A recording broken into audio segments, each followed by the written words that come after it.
The night Sheriff Cole Barrett put a bullet in Caleb Mercer's chest and threw his body off Devil's Ridge, he made one fatal mistake. He let the widow live.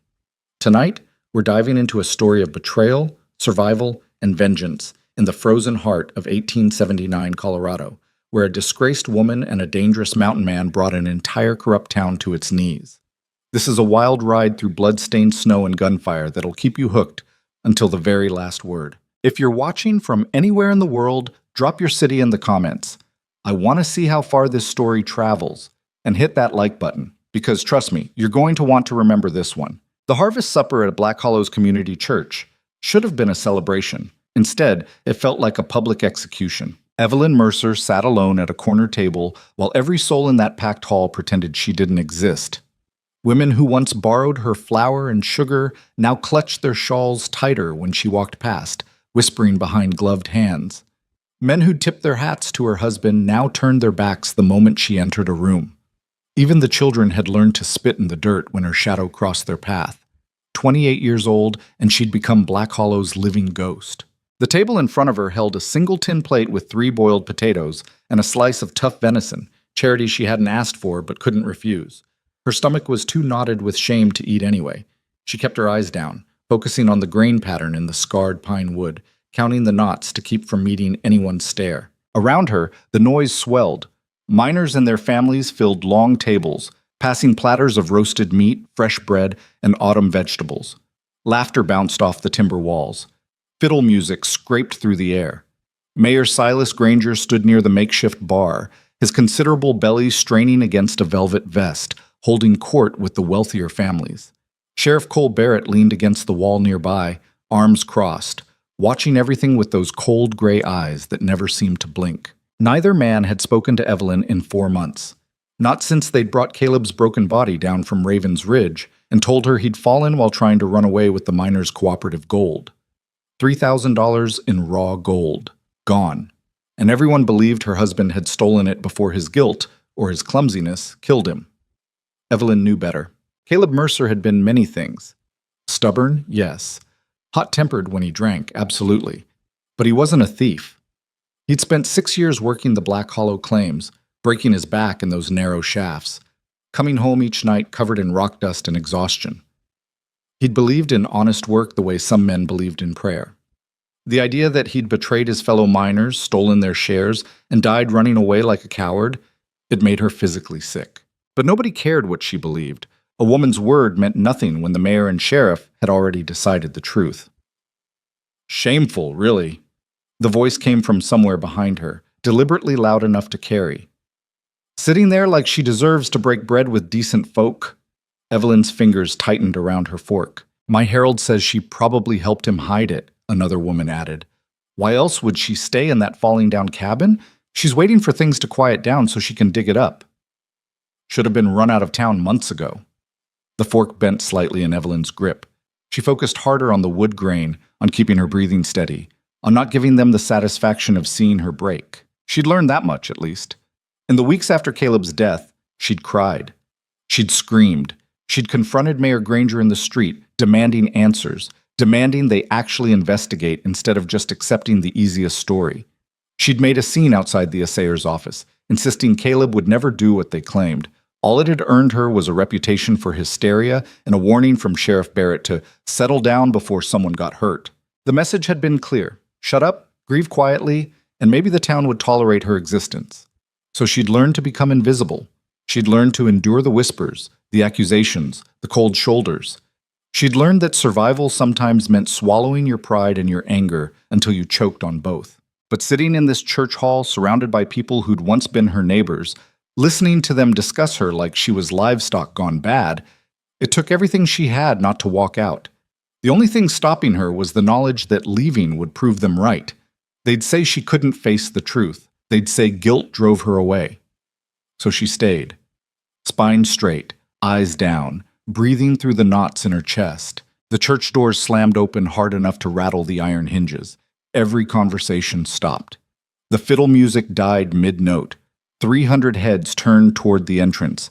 A man stood in the doorway, backlit by the last purple light of dusk, and he looked like he'd walked straight out of a nightmare. He had to be 6'4", maybe taller, with shoulders broad enough to fill the frame. He wore a heavy coat made from wolf pelts, the fur still thick and wild-looking, and beneath it, weathered buckskin that had seen years of hard use. His boots were wrapped with leather straps, caked in mud and what looked like old blood. A wide-brimmed hat shadowed most of his face, but Evelyn could see the dark beard, untrimmed and shot through with gray, and eyes that scanned the room with the casual wariness of a predator. A revolver hung at his right hip, not holstered like the sheriff's, just tied down low, the way a man wore it when he expected to use it. Nobody moved. Nobody breathed. Mayor Granger stepped forward, forcing a smile that didn't reach his eyes. "Can we help you, friend?" The stranger ignored him completely. He walked into the hall with long, unhurried strides, his boots thudding against the floorboards. People scrambled out of his path. A woman grabbed her child and pulled him behind her skirts. One of the miners put his hand on the knife at his belt, then thought better of it. The stranger kept walking, straight through the frozen crowd, past the mayor, past the sheriff, who'd straightened up from the wall, hand drifting toward his sidearm, straight toward Evelyn's empty corner. Her heart hammered against her ribs. She didn't know this man, had never seen him before in her life. Mountain trappers occasionally came through Black Hollow for supplies, but they usually kept to themselves, traded quietly, and vanished back into the high country. They didn't crash harvest suppers looking like death wrapped in fur. The stranger stopped at her table. For a long moment, he just stood there, looking down at her with those dark eyes. Up close, she could see the scars. One through his left eyebrow, another along his jaw. His hands were massive, scarred across the knuckles, the kind of hands that had broken things and been broken in return. Then he pulled out the chair across from her and sat down. The scrape of wood against wood sounded like thunder in the silent hall. "Looks like this is the only honest table in the room," he said. His voice was rough, like gravel scraped over iron, but it carried clear through the church. Evelyn stared at him, unable to form words. The stranger leaned back in his chair, completely at ease, and surveyed the crowd with something close to contempt. "Funny thing about cowards, they always travel in packs." Mayor Granger's face went purple. "Now see here, I'm not talking to you." The stranger didn't even look at him. His attention stayed fixed on the crowd, on all those decent folk who'd made Evelyn's life hell for months. "I'm talking to all of you, every spineless bastard in this room who spent months kicking a widow while she's down." Someone gasped. Probably Mrs. Patterson, who treated profanity like a mortal sin. Sheriff Barrett took a step forward. "You need to watch your mouth and state your business, or what?" The stranger finally looked at Barrett, and something in his expression made the sheriff stop mid-sentence. "You going to throw me in your jail, Sheriff? Might want to think real careful before you try." The threat hung in the air, unmistakable. Barrett's jaw worked, but he didn't move closer. The stranger turned back to Evelyn. "You got a name?" She found her voice, barely. Evelyn Mercer. Boone Callahan." He said it like she should know it, though she didn't. "Heard about what happened to your husband. Heard about what these good people think he did." I don't know what you want." "Nothing." Boone reached over and snagged a piece of bread from someone's abandoned plate at the next table. He tore off a chunk and chewed it slowly. "Just seemed like the company over here would be better than with that crowd of liars." Evelyn's breath caught. "You can't just—" "Can't what? Tell the truth?" Boone's eyes swept the room again. "These people let a woman sit alone at a harvest supper, the one night a year when this town pretends it has a soul, and they leave her in the corner like garbage. That tell you everything you need to know about Black Hollow's character." "You don't know anything about what happened here," Granger said, trying to recover some authority. "That woman's husband died under suspicious circumstances while you and your sheriff were the only ones investigating." Boone cut him off without raising his voice. "Real convenient how the evidence pointed exactly where you wanted it to point. Real convenient how fast everyone accepted the story." The silence now was different, colder, more dangerous. Barrett's hand was definitely on his gun now. "Those are serious accusations." "I didn't accuse anyone of anything, Sheriff. Just made an observation." Boone took another bite of bread. "But if you want to turn observations into accusations, we can do that too." Evelyn felt dizzy. This stranger, this mountain man who looked like he could break a person in half without breathing hard, had just walked into a room full of people who hated her and started defending her like it was the most natural thing in the world. She didn't understand it. But for the first time in 4 months, the whispers had stopped. The judging stares had turned uncertain, and nobody was treating her like she was invisible. Boone finished the bread and stood up. The movement was fluid despite his size, like a wolf rising from a crouch. I'll be around Black Hollow for a few days. If anyone wants to discuss what happened to Caleb Mercer, you know where to find me. He looked down at Evelyn. You need anything, Mrs. Mercer, you let me know. Then he walked out the same way he'd come in, through a crowd that parted like he was carrying plague, and disappeared into the night. The moment the door closed, the hall erupted. Everyone started talking at once, voices overlapping in confusion and outrage and fear. Mayor Granger shouted for calm. Sheriff Barrett stormed toward the door, then seemed to think better of pursuing a man like Boone Callahan in the dark.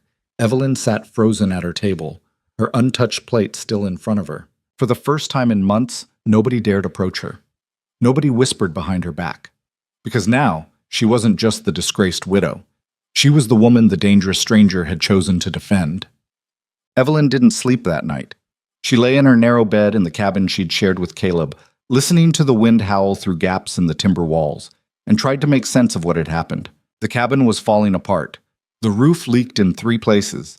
The door didn't hang straight anymore. The stone fireplace barely drew right, filling the single room with smoke half the time. Caleb had promised to fix everything come spring, but spring had never come for him, and Evelyn didn't have the money or the skill to do it herself. She'd sold almost everything of value just to buy food. The good furniture, Caleb's tools, her mother's silver hairbrush, all gone. The cooperative had refused to pay her Caleb's shares, claiming the stolen gold invalidated any death benefits. The bank had seized their small savings account to offset losses. Even the lawyer she'd tried to hire took one look at her case and said he couldn't help without payment up front. The town had made sure she had nothing, made sure she depended on their charity, made sure she knew her place.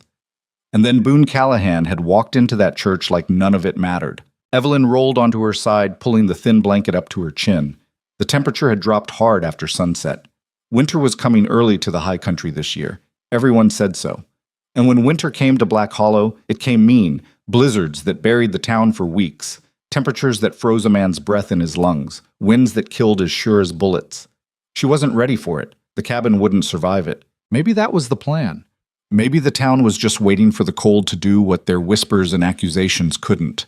She squeezed her eyes shut, fighting back the tears that had become too familiar. Caleb's face swam up in her memory. Not the broken, blood-covered thing they'd shown her at the Undertaker's, but the man he'd been before. Strong jaw, quick smile, hands that were gentle despite years of hard work. He'd had dreams. They'd talked about leaving Black Hollow someday, heading west to California where the opportunities were bigger and the gold camps paid better. They'd talked about children, about building something real. All of it was gone now, and everyone believed he'd thrown it away for $3,000 in stolen gold. But Evelyn knew. She knew in her bones, in the same way she knew when a storm was coming or when something wasn't right. Caleb hadn't stolen anything. Someone had killed him and made it look like justice. She just couldn't prove it. The wind rattled the door in its frame. Evelyn pulled the blanket tighter and waited for morning. Dawn came cold and gray, the sky the color of old iron. Evelyn woke to frost on the inside of the windows and her breath misting in the frigid air. She dressed quickly, 2 layers of everything she owned, and coaxed the fire back to life with the last of yesterday's kindling. She needed more wood. The axe was out back, rusted and dull. Caleb had always kept the blade sharp, always kept a week's worth of firewood stacked and ready. But Evelyn's attempts at splitting logs had been pathetic at best.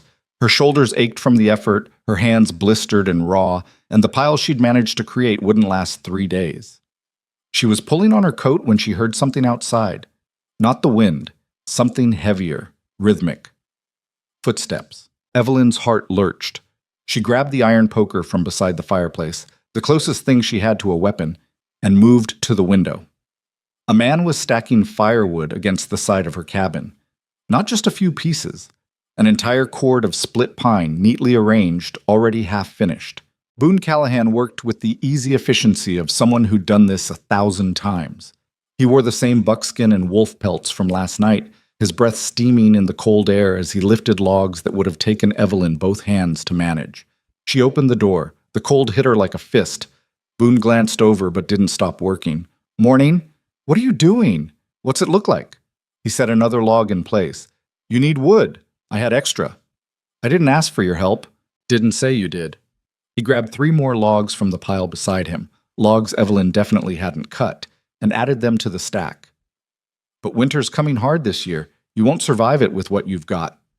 Evelyn tightened her grip on the poker, though she wasn't sure why. Boone wasn't threatening her. If anything, he was helping her. But nothing in Black Hollow came without strings attached anymore. Why? She asked. Boone paused, straightening up to his full height. In the gray morning light, he looked even more imposing than he had in the church. Why what? Why help me? You don't know me. I'm the most hated woman in this town. Sitting next to me last night probably made you enemies with everyone here. I've had worse enemies. That's not an answer. Boone studied her for a long moment. Then he set down the logs he was holding and walked closer, stopping just outside the doorway. I've been in these mountains a long time, Mrs. Mercer. Lived alone, trapped alone, kept to myself. And I've learned something. The people who get called bad are usually just the ones who got in someone else's way. You think someone set up my husband? I know they did. The words hit her like a physical blow. Evelyn stared at him, unable to breathe. What? Boone glanced back toward the tree line, his expression unreadable. I was up near Raven's Ridge in June, checking trap lines. Heard shouting, then a gunshot. By the time I got close enough to see what happened, there were 3 men on horseback riding away fast. Evelyn's knees went weak. She grabbed the doorframe to stay upright.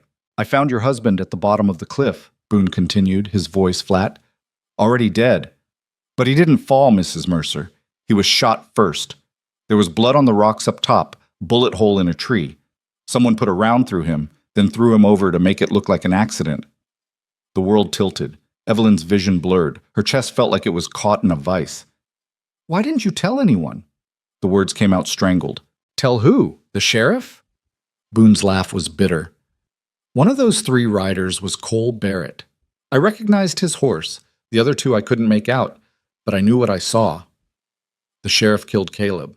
Him or someone working with him? Boone turned back to the woodpile. And before you ask why I didn't do something about it then, I'm a mountain trapper, not a lawman. I've got my own reasons for staying clear of towns and their politics. I wasn't going to risk my neck for a stranger's murder. Then why now? Evelyn's voice cracked. Why tell me this now? Why help me? Boone didn't answer right away. He lifted another log, added it to the stack with careful precision. Because I saw you in that church, he finally said, saw how they treated you. And I realized you're going to die here if someone doesn't do something. Maybe you'll freeze to death this winter. Maybe you'll starve. Maybe the shame will just grind you down until you can't take it anymore. But you'll die. And nobody in Black Hollow will lose a minute of sleep over it. He turned to face her again. I've done a lot of things I'm not proud of, Mrs. Mercer. Let a lot of bad things happen because they weren't my problem. But I'm not watching another innocent person get destroyed by corrupt men who think they're untouchable. Evelyn couldn't speak. Couldn't think. Everything she'd believed for 4 months, that she was alone, that no one cared, that Caleb's death would never be avenged, all of it was crashing down around her. Someone knew the truth. Someone had evidence. I need you to show me, she managed. The place where it happened, the bullet hole, everything. It's a 2-day ride into bad country. I don't care. Boone studied her face, and something in his expression shifted. Approval, maybe. Or recognition. All right, we'll go, but not today. I need to gather some things first, and you need to prepare yourself. For what? For what comes after. His eyes were hard. If we prove your husband was murdered, if we prove the sheriff and whoever else was involved killed him and framed him for theft, those men aren't going to let you take that evidence to a federal marshal. They'll come for you, for both of us, and they'll come shooting. Evelyn thought about Caleb lying at the bottom of that cliff, about 4 months of shame and whispers and slow starvation, about a town that had already decided she was guilty by association. Let them come, she said. Boone's mouth twisted into something that wasn't quite a smile. That's what I thought you'd say. He went back to stacking firewood while Evelyn stood in the doorway, watching him work and trying to process everything that had just changed. When he was finished, the woodpile was taller than she was and stacked tight enough to last through January. There's a deer hanging on your back porch, Boone said, brushing wood chips off his coat. Already dressed and ready. Should give you meat for a while. I can't pay you for any of this. Didn't ask you to. He started walking toward the tree line where a massive horse was tied to a low branch, some kind of draft animal, big enough to carry a man Boone's size through mountain country. Wait, Evelyn called. He stopped but didn't turn around. Why did you really sit at my table last night? Boone was quiet for a long moment. When he spoke, his voice was quieter than before. Because I know what it's like to be blamed for something you didn't do. I know what it's like to have a whole town decide you're guilty before you even get a chance to defend yourself. What happened to you? Doesn't matter. He untied the horse. What matters is making sure it doesn't happen to you anymore. Then he swung up into the saddle and disappeared into the forest without another word. Evelyn stood there long after he was gone, the cold wind biting through her coat, staring at the woodpile and trying to understand what had just happened. For 4 months, she'd been drowning, and now a stranger had thrown her a rope. She didn't know if she could trust him, didn't know if his story was true or if this was some new kind of cruelty. But she knew one thing with absolute certainty. She was done being the victim. Sheriff Cole Barrett arrived 2 hours later. Evelyn was inside cutting venison into strips for drying when she heard the horse outside. She looked through the window and felt her stomach drop. Barrett sat his horse like a man who owned everything he surveyed, back straight, one hand resting on his thigh close to his revolver, cold eyes sweeping the property. He was in his early 40s, still strong, with features that might have been handsome if they weren't set in a permanent expression of contempt. He'd been the one to tell her about Caleb's death, had stood in this very doorway and said, "Your husband fell off Raven's Ridge while running from the law. Probably better he died quick instead of hanging." No sympathy, no kindness, just facts delivered like punches. Evelyn set down the knife and forced herself to open the door. "Sheriff?" Barrett didn't dismount. He never did when he visited her. Another little power play making her stand there and look up at him. "Mrs. Mercer." His voice was flat. "We need to talk about your new friend." "I don't know what you mean." "The mountain man, Boone Callahan." Barrett's eyes narrowed. "What did he want with you?" "Nothing. He sat at my table during supper. That's all." "That's all?" Barrett leaned forward slightly in the saddle. "He insulted the mayor, threatened me in front of the whole town, and now I hear he's been up here this morning bringing you supplies. That sound like nothing to you?" Evelyn kept her face carefully neutral. "Maybe he just felt sorry for me." "Men like Boone Callahan don't feel sorry for anyone." Barrett's jaw tightened. "I want you to stay away from him. You understand? He's dangerous. Seems to me he's been the only person in this town who's treated me like a human being in months." The words were out before Evelyn could stop them. Barrett's expression went cold as a January night. "Watch yourself, Mrs. Mercer. You might not have much, but you can still lose what little you've got left." "Is that a threat, Sheriff?" "It's advice." He straightened in the saddle. "Your husband was a thief and probably a coward. The only reason you're still here is because this town has shown you mercy you don't deserve. But that mercy has limits. What exactly do you think I'm going to do? I think you're going to listen to whatever poison Callahan's feeding you. I think you're going to start making trouble again, asking questions that have already been answered, and I think that's going to end very badly for you." Barrett turned his horse. "When Callahan shows up again, and he will, you turn him away. You tell him you don't need his help and you don't want his company. Because if you don't, the consequences are on your head." He rode off without waiting for a response. Evelyn closed the door, her hands shaking. The threat had been clear. Barrett knew something was happening, knew Boone was a problem, which meant Boone was telling the truth. The sheriff was involved in Caleb's murder, and now he was scared. Good, Evelyn thought. Let him be scared. For 4 months, she'd been the one living in fear. She'd been the one walking on eggshells, measuring every word, afraid of making things worse. But something had shifted last night when Boone Callahan sat across from her in that church. The fear was still there, but underneath it, something harder had started growing. Anger. Not the hot, explosive kind that burned out quick. The cold, focused kind that smoldered for years. Evelyn went back to the venison and kept working, her movements mechanical. She thought about what Boone had said, about preparing for what came next, about men who'd come shooting. She'd never fired a gun in her life. Caleb had owned a rifle, but he'd taken it with him when he went to work the claims. Barrett had probably kept it after the accident, but there were other weapons. Evelyn looked at the knives laid out on the table, The heavy iron poker by the fireplace, the axe out back. She'd spent 4 months learning to survive on nothing. Maybe it was time to learn how to fight back. 3 days passed. Boone didn't return, and Evelyn began to wonder if he'd changed his mind. Maybe Barrett had found him. Maybe the whole thing had been some kind of test, and she'd failed by not immediately reporting him to the sheriff. She tried to fall back into her routine, tending the fire, rationing the venison, repairing the holes in her coat with strips of cloth from her old dresses. But everything felt different now.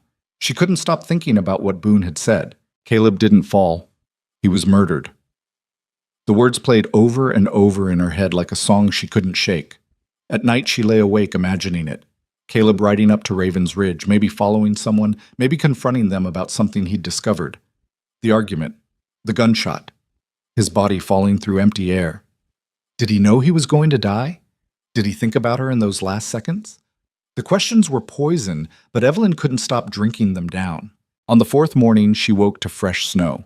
Not much, just a dusting that turned the world white and clean, but enough to remind her that winter was coming fast. She'd need more supplies soon, salt for preserving meat, more oil for the lamps, flour, if she could afford it.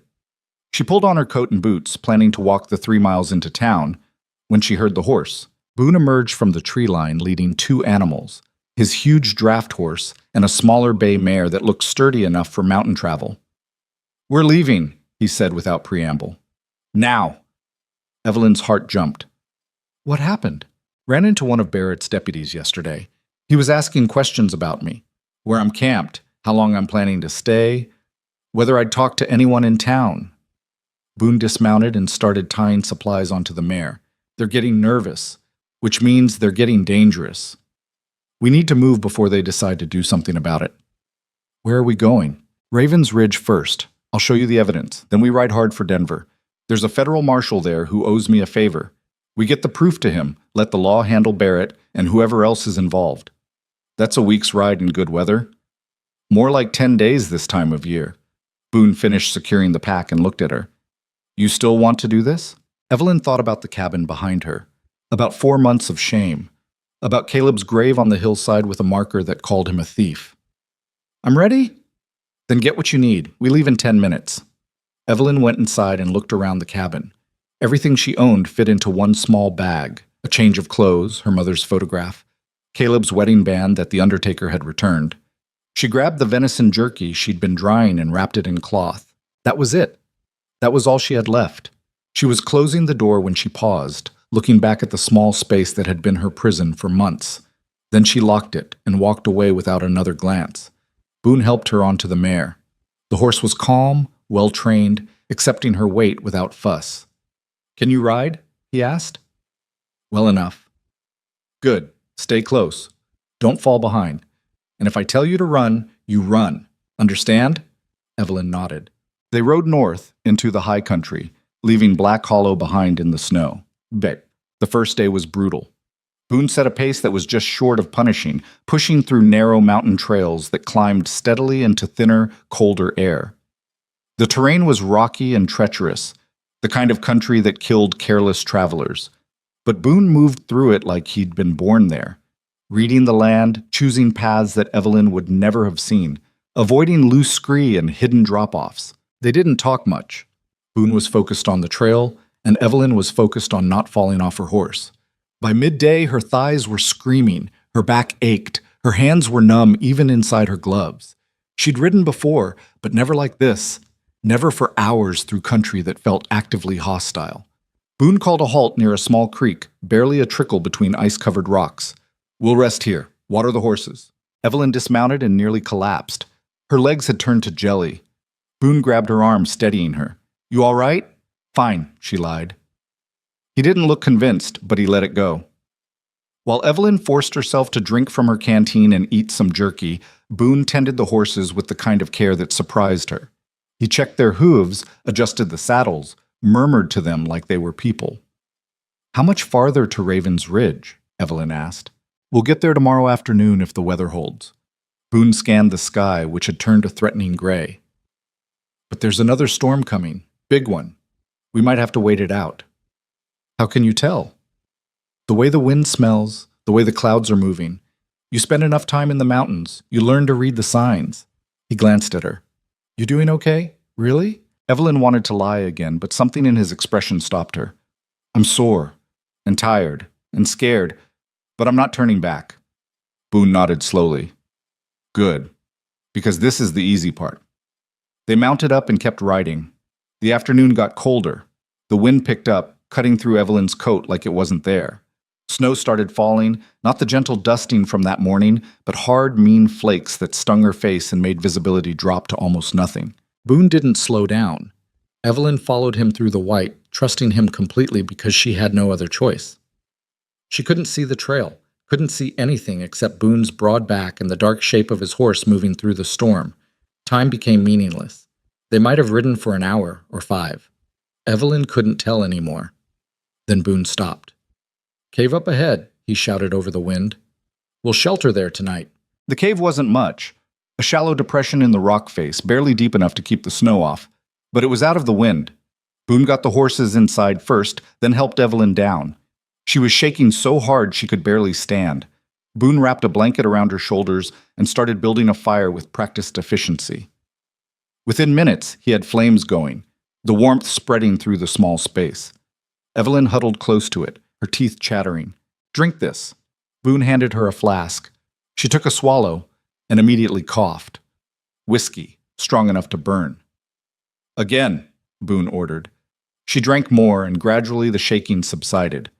They sat in silence while the storm raged outside. The fire crackled. The horses shifted and breathed heavily in the darkness behind them. Why did you really come back? Evelyn asked finally. To Black Hollow. You could have stayed in the mountains, stayed away from all of this. Boone poked at the fire with a stick. Told you already. You told me part of it, but there's more. He was quiet for a long time. Then, I had a family once. Wife, young son. We had a small ranch down in New Mexico territory, trying to make something work. Then some men decided they wanted our land. Claimed we were squatting, that the title was fake. They got the law on their side, sheriff, judge, the whole system. And when we wouldn't leave, they burned us out. Evelyn's breath caught. My wife died in the fire, Boone continued, his voice flat. My boy. He got out, but he was hurt bad. Burns all over. I tried to get him to a doctor, but by the time we made it to town, it was too late. I'm sorry. The men who did it never faced justice. The law protected them, said it was our fault for refusing to vacate the property. I tried to fight it, tried to get someone to listen, but I was one man against a system that had already decided I was wrong. He threw the stick into the fire. So I left, came up into the mountains where the law doesn't reach and men can't hide behind badges and courtrooms. And I told myself I'd never get involved in that world again. But you did. For me. Boone looked at her across the fire. Because I know how this ends, Mrs. Mercer. You stay in Black Hollow, keep your head down, try to survive. They'll destroy you anyway.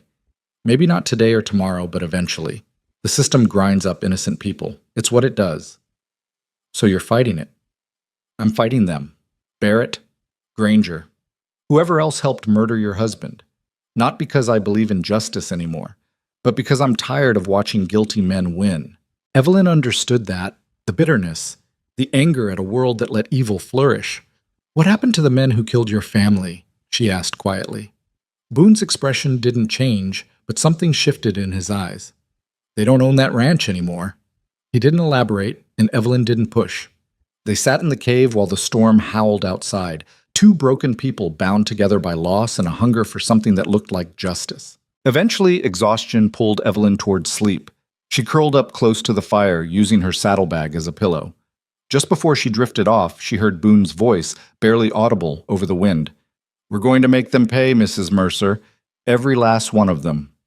Evelyn believed him. The storm broke just before dawn, leaving the world buried under 2 feet of fresh snow. Evelyn woke to find Boone already up, standing at the cave entrance and staring out at the transformed landscape. Everything had gone white overnight. The rocks, the trees, the narrow trail they'd followed the day before. It was beautiful in a savage kind of way, like nature showing off its power to erase everything human. She sat up, wincing. Every muscle in her body screamed. Her back felt like someone had beaten it with a board, and her thighs burned from hours of riding. Boone glanced back. How you feeling? Like I got trampled by a herd of cattle. That'll get worse before it gets better. He moved away from the entrance and crouched by the dead fire, stirring the ashes. We need to get moving soon. The snow's deep, but the horses can handle it. Problem is, we just painted a trail anyone can follow. Evelyn's stomach tightened. You think they're coming after us? I know they are. Boone started laying kindling for a new fire. Barrett's not stupid. He saw me with you, saw me bringing you supplies. He knows what that means. And men like him don't wait around hoping problems solve themselves. How far behind do you think they are? In this weather? Maybe a day. Maybe less if they push through the night. He struck a match, and the kindling caught. But we've got one advantage. They don't know exactly where we're going. They'll have to track us, and that takes time. Evelyn stood up, forcing her protesting body to move. Then we should leave now. Soon as the horses are ready and we get some food in you. Boone pulled out a wrapped package of dried meat and hard biscuits. Eat. You're going to need your strength. They ate quickly, mechanically. The food was tasteless, but Evelyn forced it down anyway. Boone was right. She'd need every bit of energy she could scrape together. While he saddled the horses, Evelyn stepped outside the cave. The morning air was so cold it hurt to breathe, but the sky had cleared to a brilliant blue. No clouds, no wind, just silence and endless white. Somewhere behind them, men with guns were following. Somewhere ahead, the truth about Caleb's death was waiting. Evelyn had spent 4 months feeling powerless, but standing there in the snow with a dangerous stranger preparing to lead her into the wilderness and possibly to her death, she felt something else. She felt alive. Ready? Boone called. Evelyn turned back to the cave. Ready? They mounted up and rode deeper into the mountains. The trail, if you could even call it that, was brutal. The snow came up to the horses' chests in places, forcing them to break through with every step. The going was slow, exhausting for the animals, and nerve-wracking for Evelyn, who kept imagining the mare losing her footing and plunging them both off the side of the mountain. But Boone never wavered. He guided them through the white with absolute confidence, choosing routes that somehow stayed just solid enough, just safe enough. A few times Evelyn looked down and saw nothing but empty air and a drop that would kill them both instantly. She stopped looking down after that. By midday, they'd climbed high enough that the air felt thin. Evelyn's head ached and her lungs burned with every breath. Boone called another halt near a cluster of wind-twisted pines. Raven's Ridge is just over that next rise, he said, pointing to a rocky outcrop maybe half a mile ahead. We'll reach it in an hour. Evelyn stared at the ridge. Somewhere down there, Caleb had died. Somewhere in those rocks and snow, evidence of his murder was waiting. What exactly are we looking for? She asked.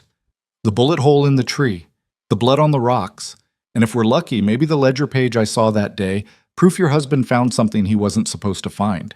You said there were 3 riders, Barrett and 2 others. That's right. Did you recognize anyone else? Boone hesitated. One of them might have been Samuel Granger, the mayor's son. Evelyn's blood went cold. Samuel Granger was young, maybe 25, and mean in the way only spoiled rich boys could be. He'd been one of the loudest voices calling for Caleb's arrest before the supposed accident. She'd always assumed it was just him following his father's lead. But if he'd been there... The mayor's in on it too, she said quietly. Looks that way. Which means this goes deeper than just a crooked sheriff. This is organized, planned. Boone checked his rifle, making sure it was loaded and ready. That's why we can't go back to Black Hollow with this information. We'd be dead before we made it to the town limits. So we ride to Denver. They started moving again. The final approach to Raven's Ridge was steep and treacherous, the horses struggling over loose rock hidden beneath the snow. Evelyn's mare slipped once, and for a heart-stopping second, she felt them sliding backward. But the horse recovered, found her footing, and kept climbing. Then they were there. Raven's Ridge was aptly named. The rock formation jutted out over a massive drop, like a stone finger pointing at the sky. Ravens circled overhead, their harsh cries echoing off the cliffs. The wind was stronger here, whipping snow into small cyclones. Boone dismounted and tied his horse to a sturdy pine. Stay close, and watch your step. That edge is slicker than it looks. Evelyn climbed down carefully, her legs shaking. She followed Boone toward the cliff face, and with every step her heart pounded harder. This was where Caleb died. Boone stopped near a gnarled pine tree about 20 feet from the edge. He brushed snow away from the trunk, and there it was. A hole punched clean through the wood, about chest high on a man. Bullet went through him first, Boone said. Then hit the tree, rifle round judging by the size. Evelyn reached out and touched the hole with trembling fingers. The wood around it was darker, stained. Not from the bullet, she realized. From blood. Her vision blurred. Easy, Boone said, gripping her elbow. Breathe. Evelyn sucked in air, forced herself to focus. Show me the rest. Boone led her to the cliff edge. The drop was horrifying, at least 200 feet down to jagged rocks and frozen creek bed. No one could survive that fall. Boone pointed to a dark stain on the rocks near the edge. More blood, crusted into the stone. He was standing about here when they shot him, probably arguing with them. Then they pushed him over, to make it look like he fell running away. Exactly. Evelyn stared at the blood stain, at the bullet hole in the tree, at the terrible drop that had ended her husband's life. The evidence was right here, undeniable, but it still felt unreal, like something from a nightmare. You said you saw a ledger page, she managed. Yeah, it was caught on some brush about halfway down the cliff. I climbed down and grabbed it before anyone else showed up. Boone reached into his coat and pulled out a folded piece of paper, protected inside a leather pouch. Kept it all this time, figuring someday it might matter. He handed it to Evelyn. She unfolded it with shaking hands. The page was torn and stained, but the writing was clear enough. It was from the Miners' Cooperative Ledger. She recognized the format from when Caleb used to bring the books home to check his shares. This particular entry showed a withdrawal of $3,000 in gold, dated 2 weeks before Caleb's death. The signature at the bottom wasn't Caleb's. It was Mayor Silas Granger's.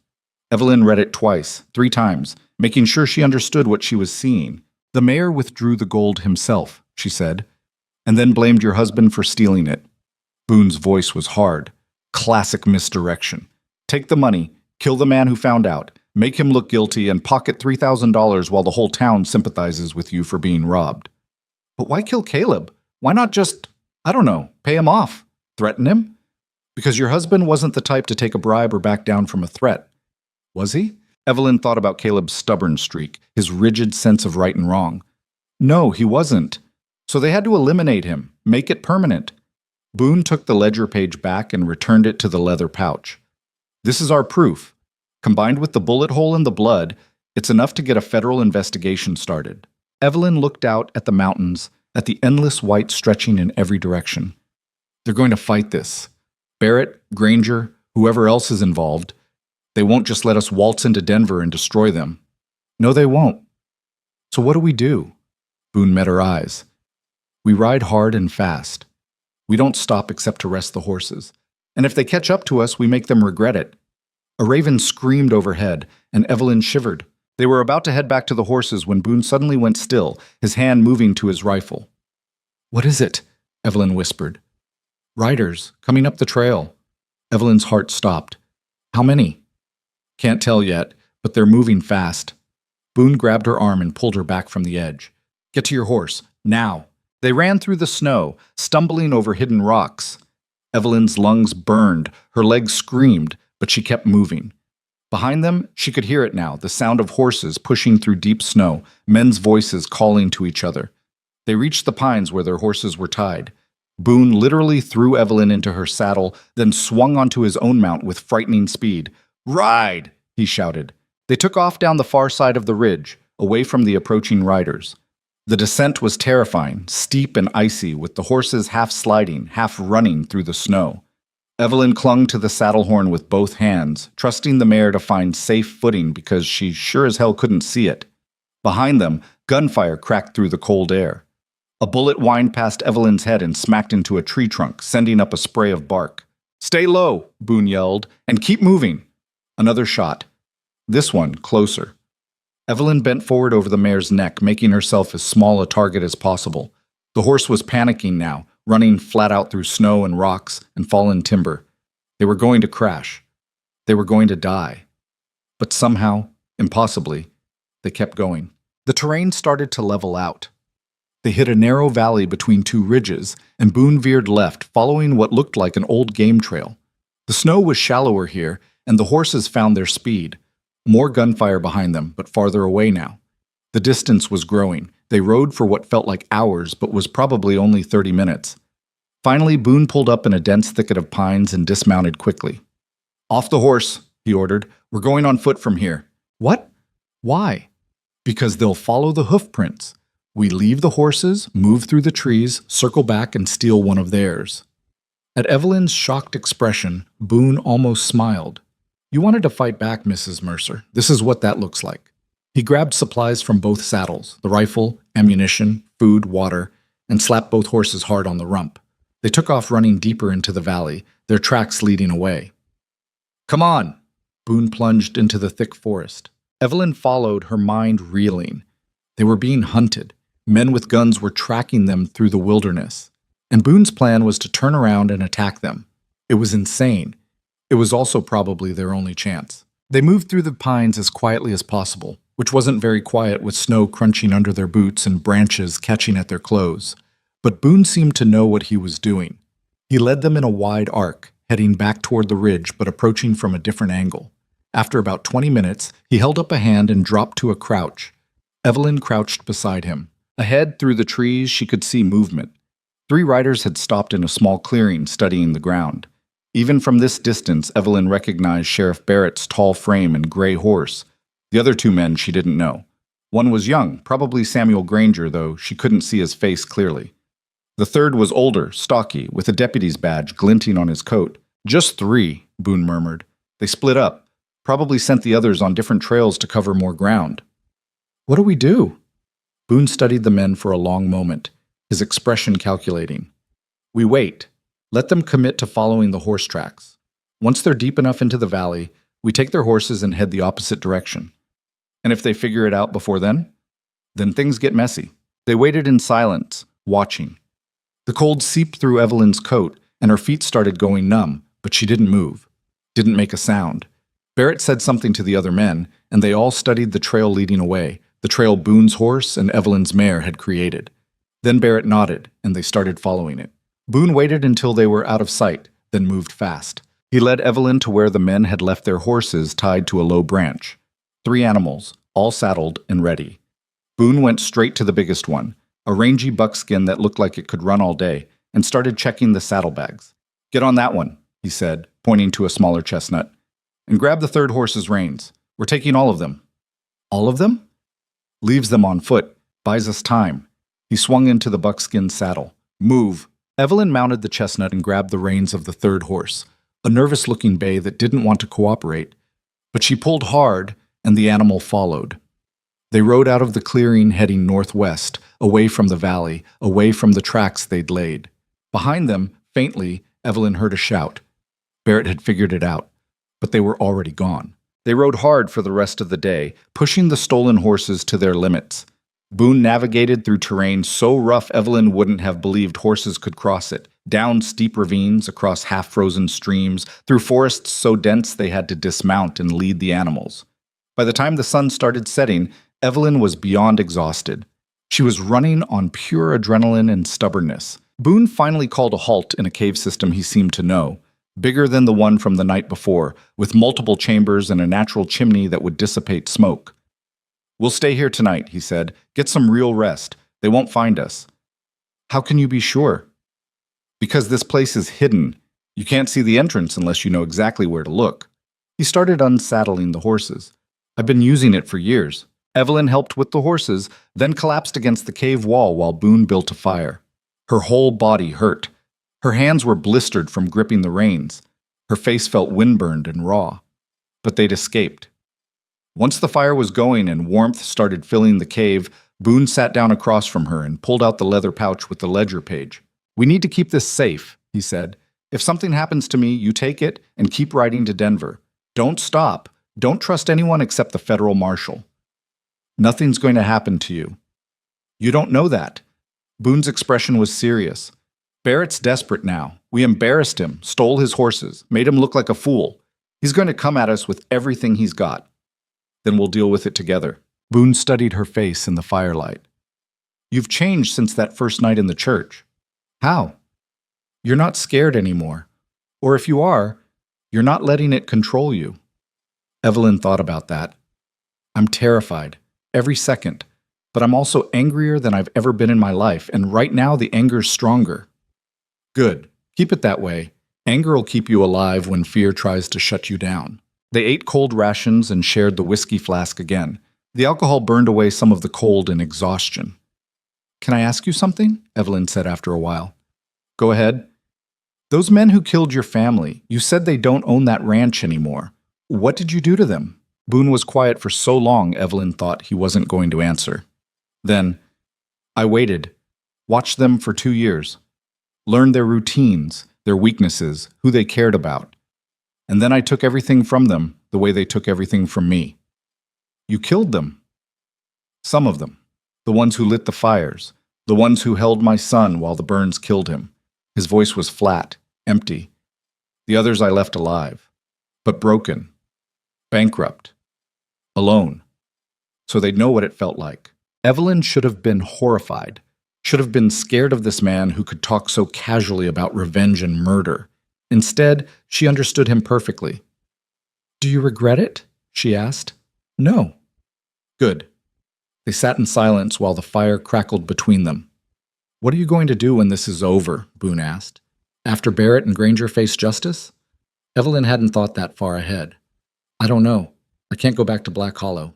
"Why not? You'll be vindicated. Your husband's name will be cleared. People will owe you an apology."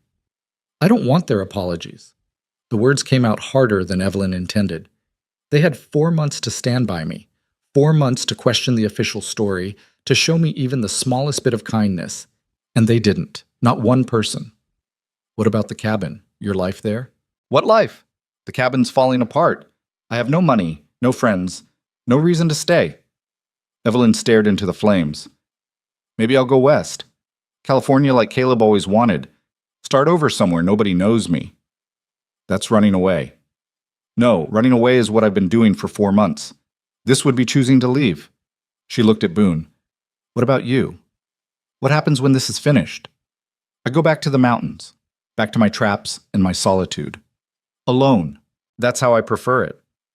Evelyn didn't believe him. A man who preferred being alone didn't risk his life defending a stranger, didn't spend his resources helping a widow he had no obligation to help. But she didn't push. Everyone had walls. Boone's were just higher than most. She shifted position, trying to find a comfortable spot on the hard cave floor. "Thank you for all of this. I know you didn't have to get involved." "Yes, I did." "Why?" Boone poked at the fire. "Because someone helped me once, when I was at my lowest. Stranger who owed me nothing. He fed me, gave me supplies, pointed me toward these mountains and told me I could survive here if I wanted to. I never saw him again, never got a chance to repay him." "So you're paying it forward?" "Something like that." Evelyn smiled despite everything. "Well, I'm grateful anyway." They settled in for the night. Boone took first watch, sitting near the cave entrance with his rifle across his knees. Evelyn tried to sleep, but her mind wouldn't stop racing. She thought about Caleb, about the moment they'd met at a harvest dance 7 years ago, him too nervous to ask her properly, but managing anyway. About their wedding in that same church where she'd sat alone 4 months ago. About all the plans they'd made, the dreams they'd shared. All of it destroyed by greed and corruption. But tomorrow they'd ride toward justice, toward truth. And if Barrett and Granger tried to stop them, Evelyn was ready to fight. She drifted off, thinking about fire and blood and the look on the sheriff's face when he realized he'd lost. Evelyn woke to Boone shaking her shoulder roughly. "Get up. We've got company." She bolted upright, her heart racing. "Where?" "About half a mile back. 4 riders this time. They picked up our trail somehow." Boone was already saddling the horses with quick, efficient movements. "We need to move. Now."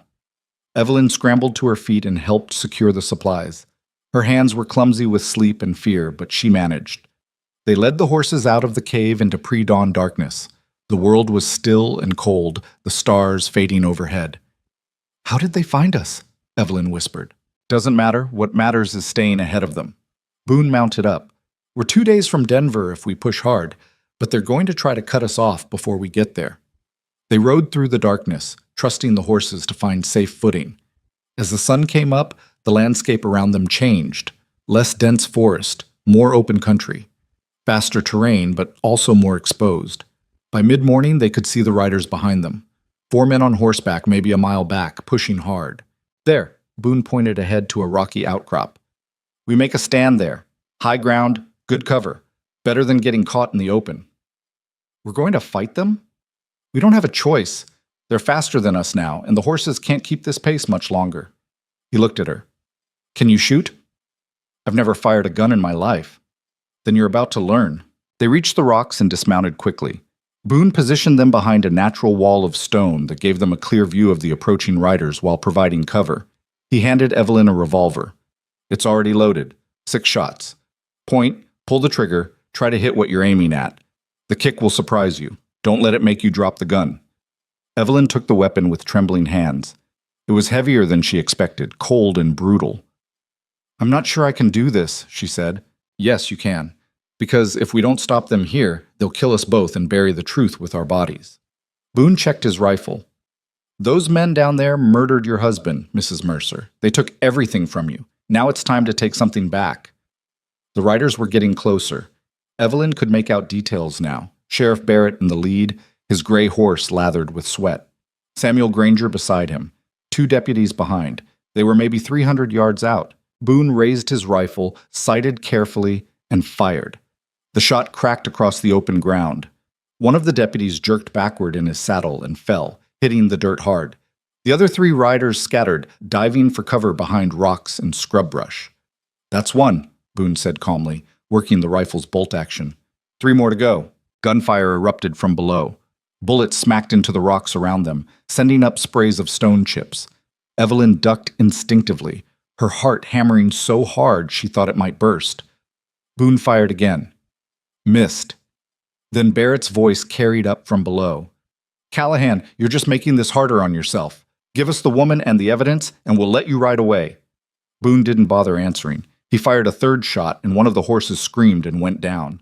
Getting close, Sheriff, Boone shouted back. Maybe you should reconsider your position. More gunfire. A bullet hit close enough to Evelyn that she felt the wind of its passing. She raised the revolver with shaking hands, pointed it in the general direction of the men below, and pulled the trigger. The gun roared and kicked so hard it nearly flew out of her grip. The shot went wild, hitting nothing but dirt 20 feet from the nearest target. But she'd fired. She'd actually fired. Reload, Boone said, handing her a box of bullets without taking his eyes off the men below. You'll get better. Evelyn's hands fumbled with the revolver's cylinder, trying to remember how Boone had shown her.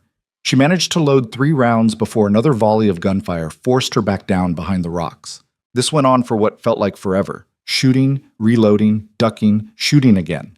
Evelyn lost track of how many shots she fired. None of them hit anything, but that wasn't the point. The point was making the men below think twice about rushing their position. Then Boone swore viciously. What? Evelyn gasped. Samuel's circling around, trying to get behind us. He shifted position, tracking the younger Granger with his rifle. If he reaches that cluster of boulders to our left, he'll have a clean shot at our backs. Evelyn looked where Boone was pointing. She could see Samuel moving low and fast, using the terrain for cover. Boone fired. Missed. Samuel kept moving. I can't get a clean shot, Boone snarled. He's too... Evelyn didn't think. She just moved. She stepped out from behind cover, raised the revolver, and fired 3 times as fast as she could pull the trigger. The 3rd shot hit Samuel in the leg. He went down screaming, clutching his thigh. Boone grabbed Evelyn and pulled her back behind the rocks, just as return fire from Barrett peppered their position. That was incredibly stupid and incredibly brave, Boone said. Good shot. Evelyn stared at the revolver in her hands. She'd shot a man. Actually, shot him. She waited for guilt, or horror, or shame. Instead, all she felt was grim satisfaction. Below, she could hear Samuel crying out in pain and Barrett cursing. The gunfire had stopped. After a long moment, Barrett's voice rang out again. You're both dead. You hear me? Dead. I'll hunt you to the ends of the earth. Get in line, Sheriff, Boone shouted back. Then quieter to Evelyn. We need to move while they're distracted with the boy's wound. You ready to ride? Evelyn nodded. They ran for the horses, mounted up, and took off at a gallop before Barrett could reorganize his men. Behind them, more gunfire, more shouting, but the distance grew and eventually the sounds faded away. They'd survived. Barely. They rode until the horses were staggering and Evelyn could barely stay upright in the saddle. The adrenaline that had carried her through the gunfight had burned off hours ago, leaving her hollow and shaking. Her hands wouldn't stop trembling. Every time she closed her eyes, she saw Samuel Granger going down, saw the blood spreading across his leg. She'd shot a man. The reality of it kept hitting her in waves, making her stomach lurch. "There's a settlement about 10 miles ahead," Boone said, his voice cutting through her spiraling thoughts. "Trading post, really. Not much, but they'll have supplies and fresh horses.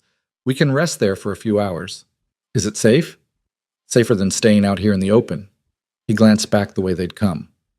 "Barrett's got a wounded man to deal with. That'll slow them down, but not for long. We need to put as much distance between us and them as possible." The settlement turned out to be even smaller than Boone had implied. 4 rough buildings clustered around a rutted dirt road, with a stable that looked like it might collapse in a strong wind. But there was smoke coming from the trading post chimney, and Evelyn could smell coffee brewing. They dismounted stiffly. Evelyn's legs nearly buckled when her feet hit the ground. Boone caught her elbow. "You all right?" "No." The word came out before she could stop it. "I shot someone. I actually shot him. He was trying to kill us. I know that. I know it was him or us, but I still—" She couldn't finish the sentence. Didn't know how to explain the sick feeling in her gut that had nothing to do with right or wrong and everything to do with crossing a line she'd never imagined crossing. Boone's expression softened slightly. "First time's always hard. You'll carry it with you. But you did what you had to do to survive, Mrs. Mercer. Don't let guilt convince you otherwise." A grizzled man emerged from the trading post, eyeing them suspiciously. He had a shotgun cradled in his arms, not pointed at them but ready. "Help you folks?" he asked. "Need to trade these horses for fresh ones," Boone said. "And buy supplies. We can pay." The man's eyes narrowed. "You running from something?"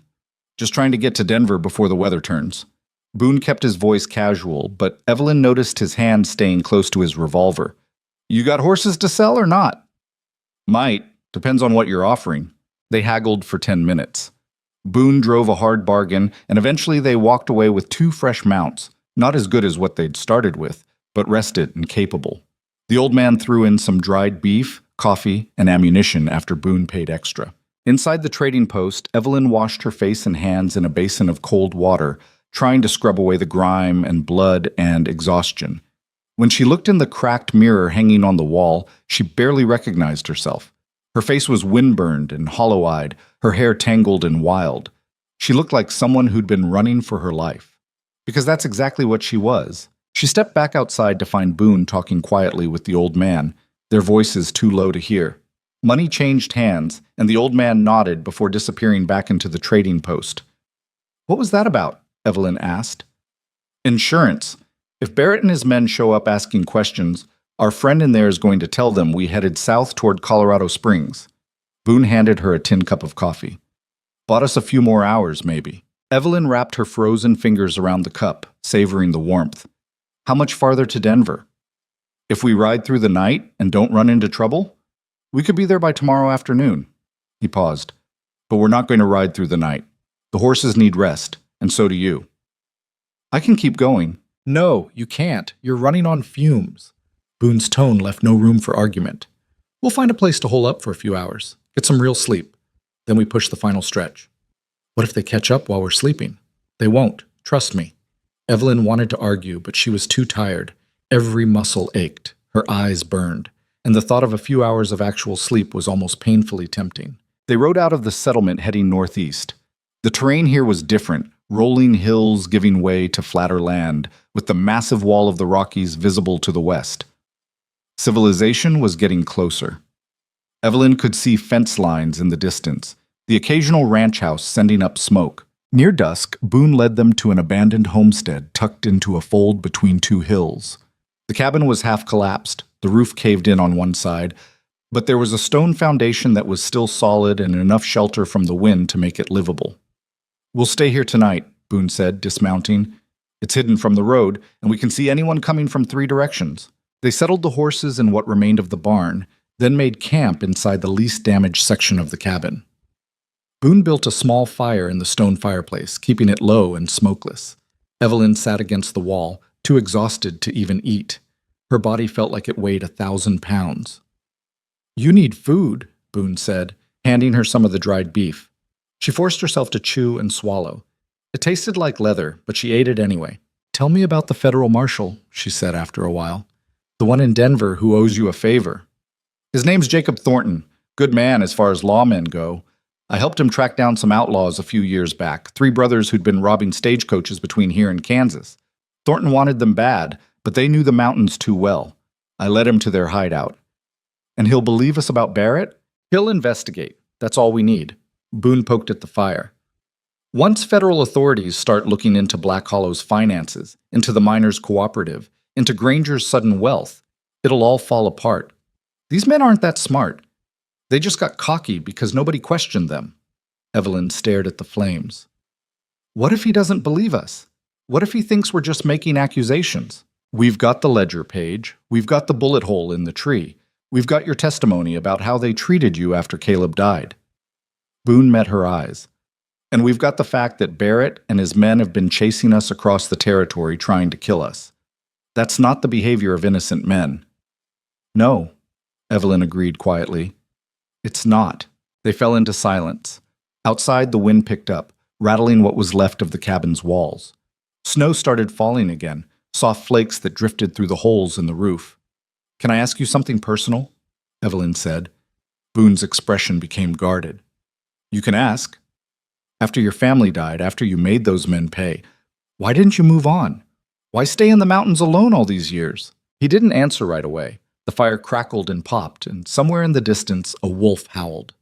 Because I didn't know how to be around people anymore, he finally said. The world I thought I understood, where if you worked hard and followed the rules you'd be rewarded, that world didn't exist. The real world was brutal and unfair, and the only people who succeeded were the ones willing to cheat and steal and murder. You don't really believe that, don't I? Boone's smile was bitter. Look at what happened to you, Mrs. Mercer. Your husband was honest, hardworking, decent, and corrupt men killed him and stole everything you had. Where's the justice in that? There isn't any, not yet. Evelyn shifted, trying to find a more comfortable position. But that's why we're riding to Denver, to create justice where none existed. Maybe, or maybe we're just two fools who'll end up dead in a ditch somewhere between here and there. You're awfully pessimistic for someone who's risked his life to help me. Boone laughed, a short bark of sound. That's fair. I guess some part of me still wants to believe things can be made right, even if experience tells me otherwise. Evelyn thought about that, about hope and cynicism and the space between them where most people lived. Your wife, what was her name? Anna. His voice softened when he said it. Anna Marie. She was from a good family in Santa Fe. Her parents thought she was crazy for marrying a rancher with nothing but dreams and a patch of desert, but she didn't care. Said she'd rather have a hard life with someone she loved than an easy life with someone she didn't. She sounds wonderful. She was. Boone stared into the fire. And my son, Thomas. He was 5 when he died. Bright kid. Too bright sometimes. Always asking questions, always wanting to understand how things worked. He paused. He would have been 11 this year. Evelyn's chest ached. I'm sorry. Me too. They sat in the broken cabin while snow fell and the fire slowly died down to embers. Two people who'd lost everything, thrown together by violence and corruption, trying to survive long enough to see their enemies fall. Eventually, Boone stood and checked the horses one more time, then came back and settled near the entrance where he could watch the approach. Get some sleep, he said. I'll take first watch. Wake me in 4 hours and I'll take over. We'll see. Evelyn knew that meant he had no intention of waking her, but she was too tired to argue. She curled up in her bedroll near the fire and closed her eyes. Sleep came fast and hard, pulling her under like a riptide.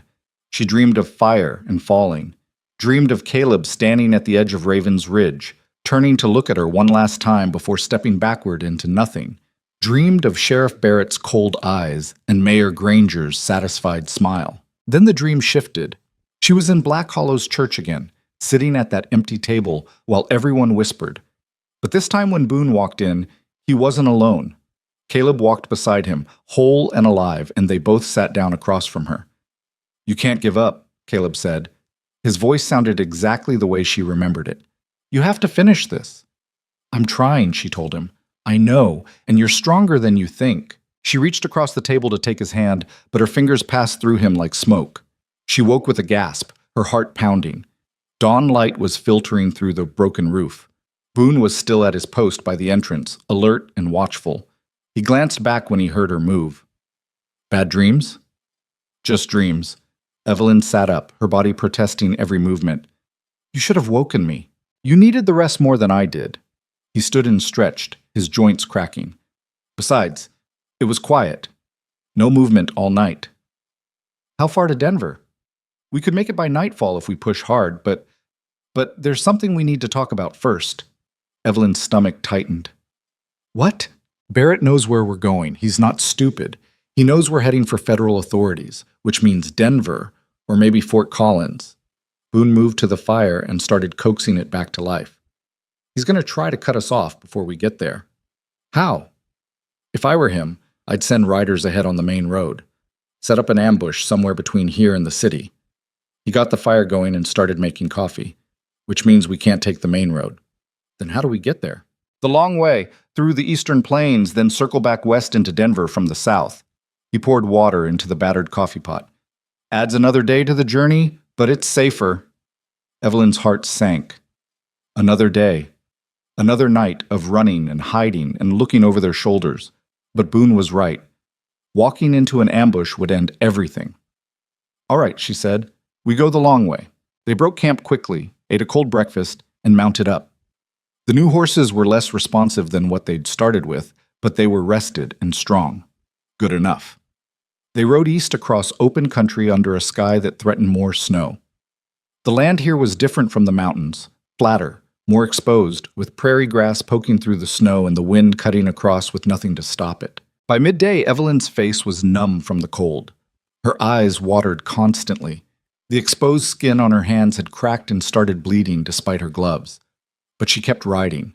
Boone pushed them hard, stopping only to water the horses and let them blow. They ate in the saddle, chewing dried meat and hardtack that was barely edible even when fresh. As the sun started dropping toward the western horizon, Evelyn saw something that made her pull up short. The smoke, rising from behind a low ridge ahead of them. Boone saw it too and immediately changed course, angling away. Could be a ranch, Evelyn said, hopefully. Could be. Or could be Barrett's men. Boone kept scanning the terrain.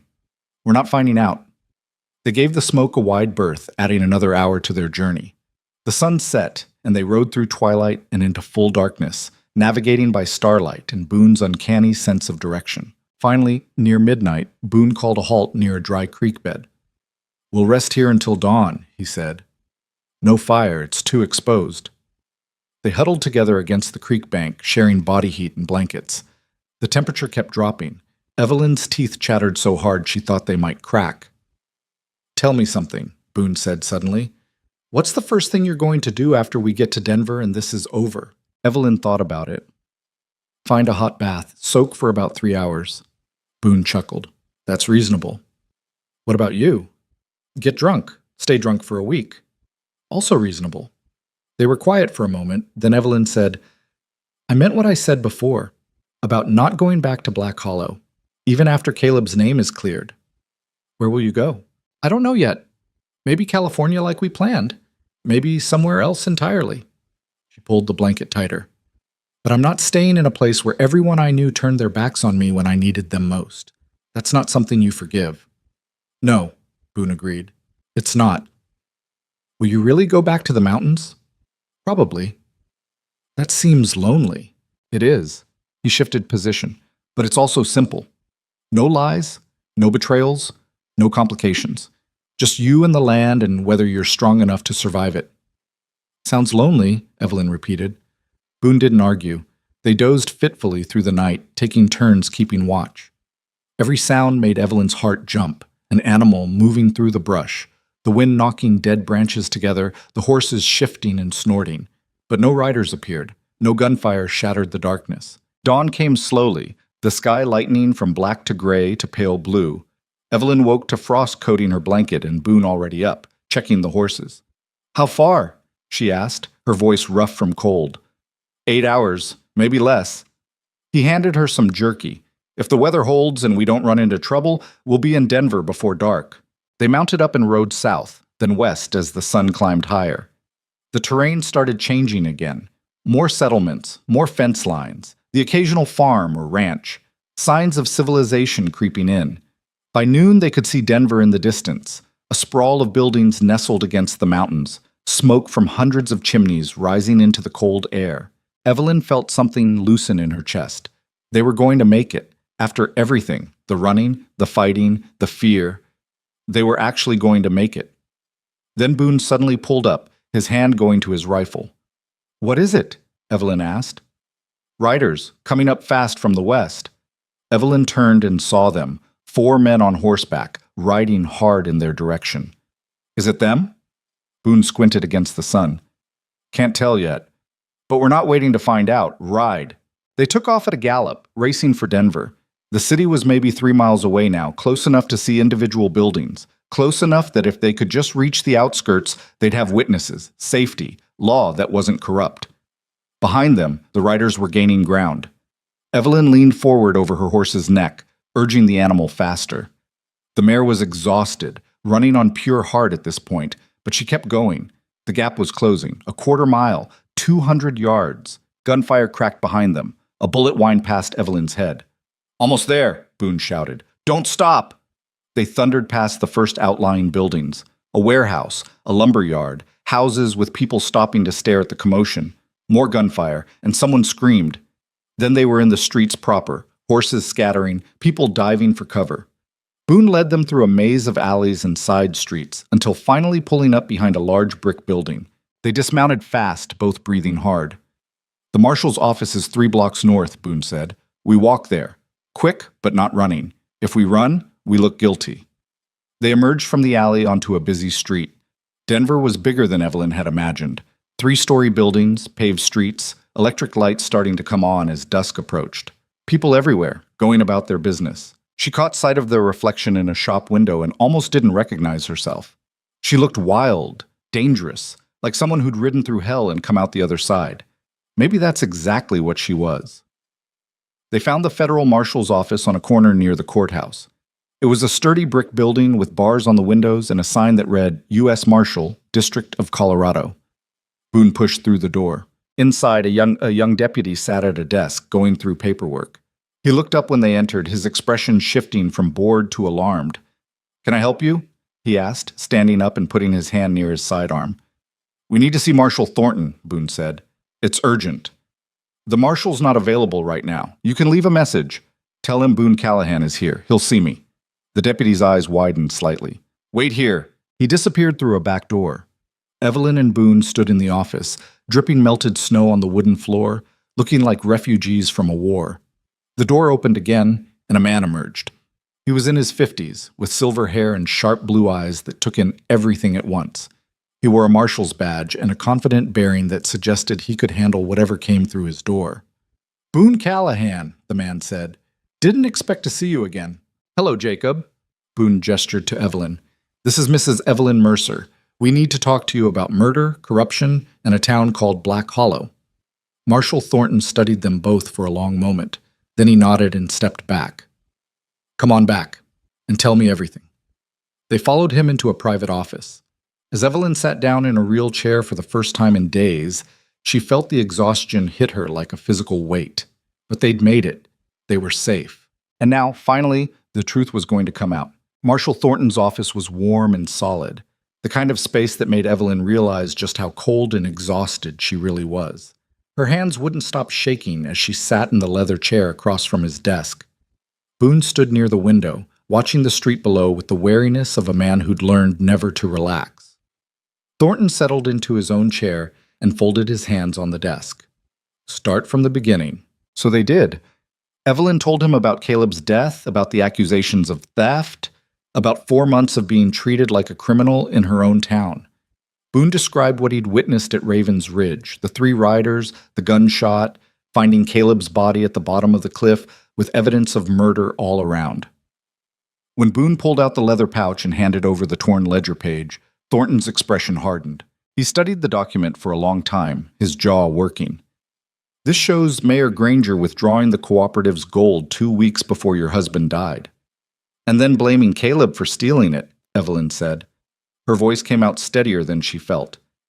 "Sheriff Barrett and Granger worked together to murder my husband and cover it up. That's a serious accusation against elected officials." "I know what it sounds like," Boone cut in, "but we've got evidence. The ledger page, the bullet hole in the tree, the blood on the rocks. And we've got the fact that Barrett and his men have been hunting us across 200 miles trying to kill us before we could reach you. Thornton looked at Evelyn. How many men were chasing you? At least 6 that we saw. Maybe more. She thought about the gunfight at the Rocky Outcrop, about shooting Samuel Granger. We wounded one of them, the mayor's son, shot him in the leg. You shot him? I did. Evelyn met the marshal's eyes without flinching. He was trying to flank us, trying to kill us both. So I shot him. Something shifted in Thornton's expression. Respect, maybe, or recognition that this wasn't just some hysterical widow making wild claims. Where did this happen? About 40 miles northeast of here, yesterday afternoon. Thornton stood and walked to a map on the wall, studying it. And you rode straight through to Denver after that? We didn't have much choice, Boone said. They were close behind us the whole way. The marshal turned back to them. The men who chased you into town, where are they now? Don't know. We lost them in the streets. Boone finally moved away from the window and sat down. But they're still out there, and they're desperate. Desperate men do stupid things. Thornton nodded slowly. All right, here's what's going to happen. I'm putting you both under federal protection until we sort this out. Deputy Morrison will get you set up in a hotel under guard. You'll stay there, you won't leave, and you won't talk to anyone. Understood? What are you going to do? Evelyn asked. I'm going to verify your story. Send deputies to Raven's Ridge to document the scene, examine this ledger page, and start investigating Black Hollow's financial records. He looked at Boone. I'll also put out a notice for Sheriff Barrett and his men. If they're in Denver, we'll find them. And then what? Evelyn's hands clenched in her lap. What happens to them? If your accusations prove true, they'll face federal murder charges, along with theft, corruption, and obstruction of justice. Thornton's expression was granite. I don't tolerate dirty lawmen, Mrs. Mercer. If Barrett killed your husband and tried to cover it up, he'll hang for it. The word hung in the air. Hang. Evelyn should have felt satisfaction, should have felt vindicated. Instead, she just felt tired. Deputy Morrison, the young man from the front desk, appeared and led them out of the marshal's office. He was maybe 25, with nervous energy and a gun he clearly wasn't comfortable wearing. The hotel's just 2 blocks over, he said, glancing around the darkening street like he expected gunmen to appear any second. It's a good place. Safe. They walked through Denver's evening crowds. Gas lamps were being lit along the main streets, casting everything in a warm glow that felt surreal after days in the wilderness. People in fine clothes strolled past. A woman laughed somewhere nearby. The smell of cooking food drifted from a restaurant. Normal life. The kind Evelyn had almost forgotten existed.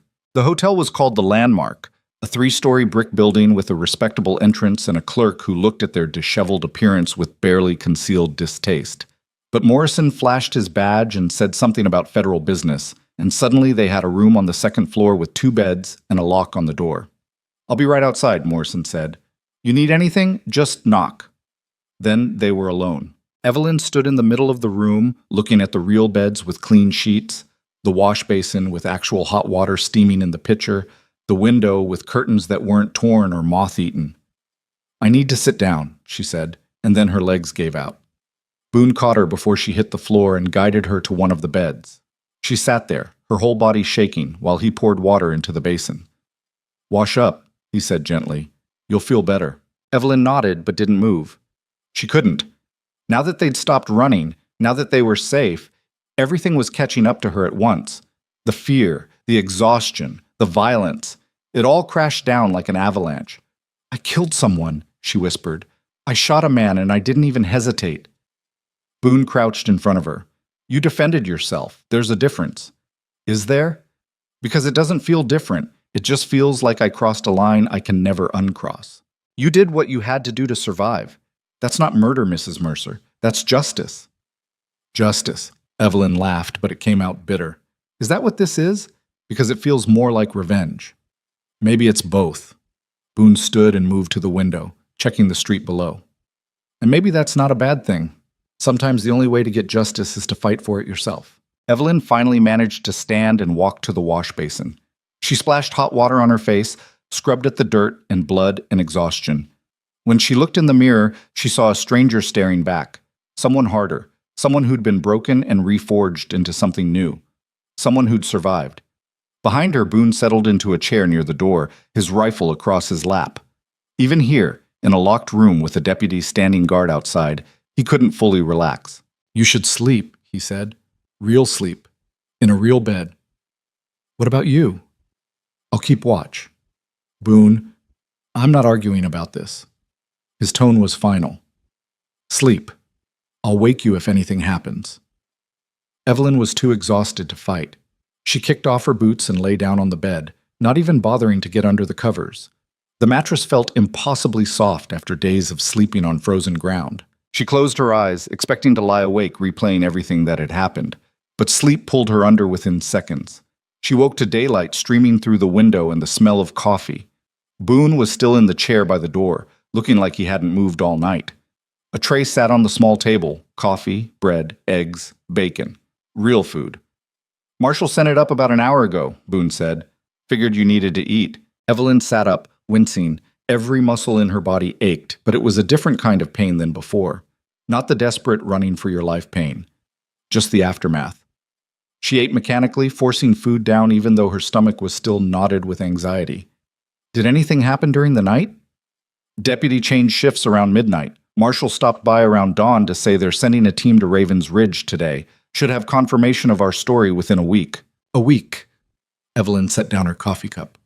"What do we do until then?" "We wait. Stay here. Stay safe." Boone finally stood and stretched, his joints cracking. "It's not exciting, but it's better than running." A knock at the door made them both tense. Boone grabbed his rifle before opening it.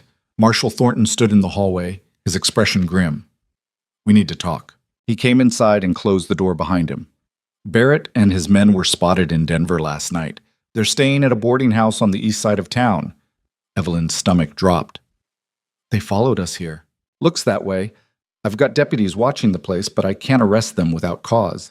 They haven't broken any Denver laws, and right now all I've got is your testimony and a torn piece of paper." He looked at Boone. "I need that physical evidence from Raven's Ridge before I can move on them." "How long before your men get back from the ridge?"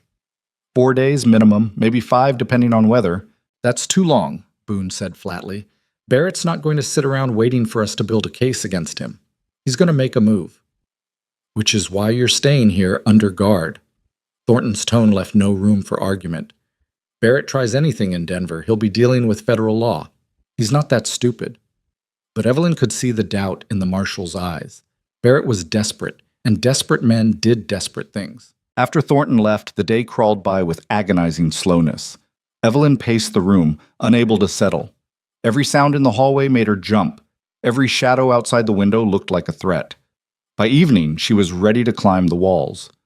"I can't just sit here," she said, more to herself than to Boone. "I can't just wait while Barrett's out there planning who knows what." "You don't have a choice, don't I?" Evelyn turned to face him. "We came all this way to see justice done. And now we're hiding in a hotel room while the men who killed my husband walk free on the streets below. They won't walk free for long. Thornton's a good lawman. He'll do what he can within the boundaries of the law. But the law didn't protect Caleb. The law didn't protect me." She clenched her fists. "Sometimes the law isn't enough." Boone's expression darkened. "What are you suggesting?" "I'm not suggesting anything. I'm just saying that if Barrett tries something, I'm not going to sit here and let the deputies handle it. I'm going to fight back." "That's a good way to get yourself killed." "I'm already dead," Evelyn shot back. "The woman I was before all this, she died the day they brought Caleb's body down from that ridge. This person I am now, she's something different, something harder." Boone studied her for a long moment. "Yeah," he finally said. "I can see that." They fell into tense silence. Outside, Denver went about its business, oblivious to the violence simmering just beneath the surface. The next 2 days passed in a blur of waiting and tension. Marshal Thornton stopped by twice with updates. His team had reached Raven's Ridge and confirmed the bullet hole in the tree, the blood on the rocks. They were documenting everything, taking photographs, collecting evidence. It was all going according to plan, which made Evelyn even more nervous. Nothing about this whole situation had gone according to plan. Why would it start now? On the third night, she woke to the sound of breaking glass. She bolted upright, heart hammering. Boone was already at the window, rifle in hand, peering down at the street below. "What was that?" Evelyn whispered. "Someone threw a rock through the hotel's front window." His voice was tight. And there's smoke coming from the alley. More sounds now, shouting, running footsteps, the crack of gunfire. Boone turned from the window. Get dressed. Now, we're leaving. What's happening? Barrett's making his move. He threw her coat at her.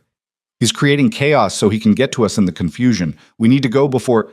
The door exploded inward. Not kicked open, not picked. Exploded, the lock and frame splintering under the impact of something heavy. Two men rushed in, guns drawn. Evelyn recognized one of them, a deputy from Black Hollow, a man who'd stood silently while the town had destroyed her life. Boone fired his rifle without hesitation. The first man went down screaming. The second dove behind the overturned door, returning fire. "Window!" Boone shouted. "Go!" Evelyn ran to the window and looked down. It was a 15-foot drop to the awning below, then another 8 feet to the street. Dangerous, but not impossible. She climbed onto the sill and jumped. The impact with the awning knocked the breath out of her, but the canvas held. She rolled off the edge and hit the street hard, her ankle twisting painfully. Behind her, more gunfire erupted from the hotel room. Then Boone was there, landing beside her with the grace of a cat. He hauled her to her feet. "Can you run?" "I have to." They took off down the street. Behind them, the hotel was in chaos. Fire spreading from the alley, people screaming and running in every direction. In the confusion, Evelyn caught sight of Sheriff Barrett on horseback, directing his men like a general commanding troops.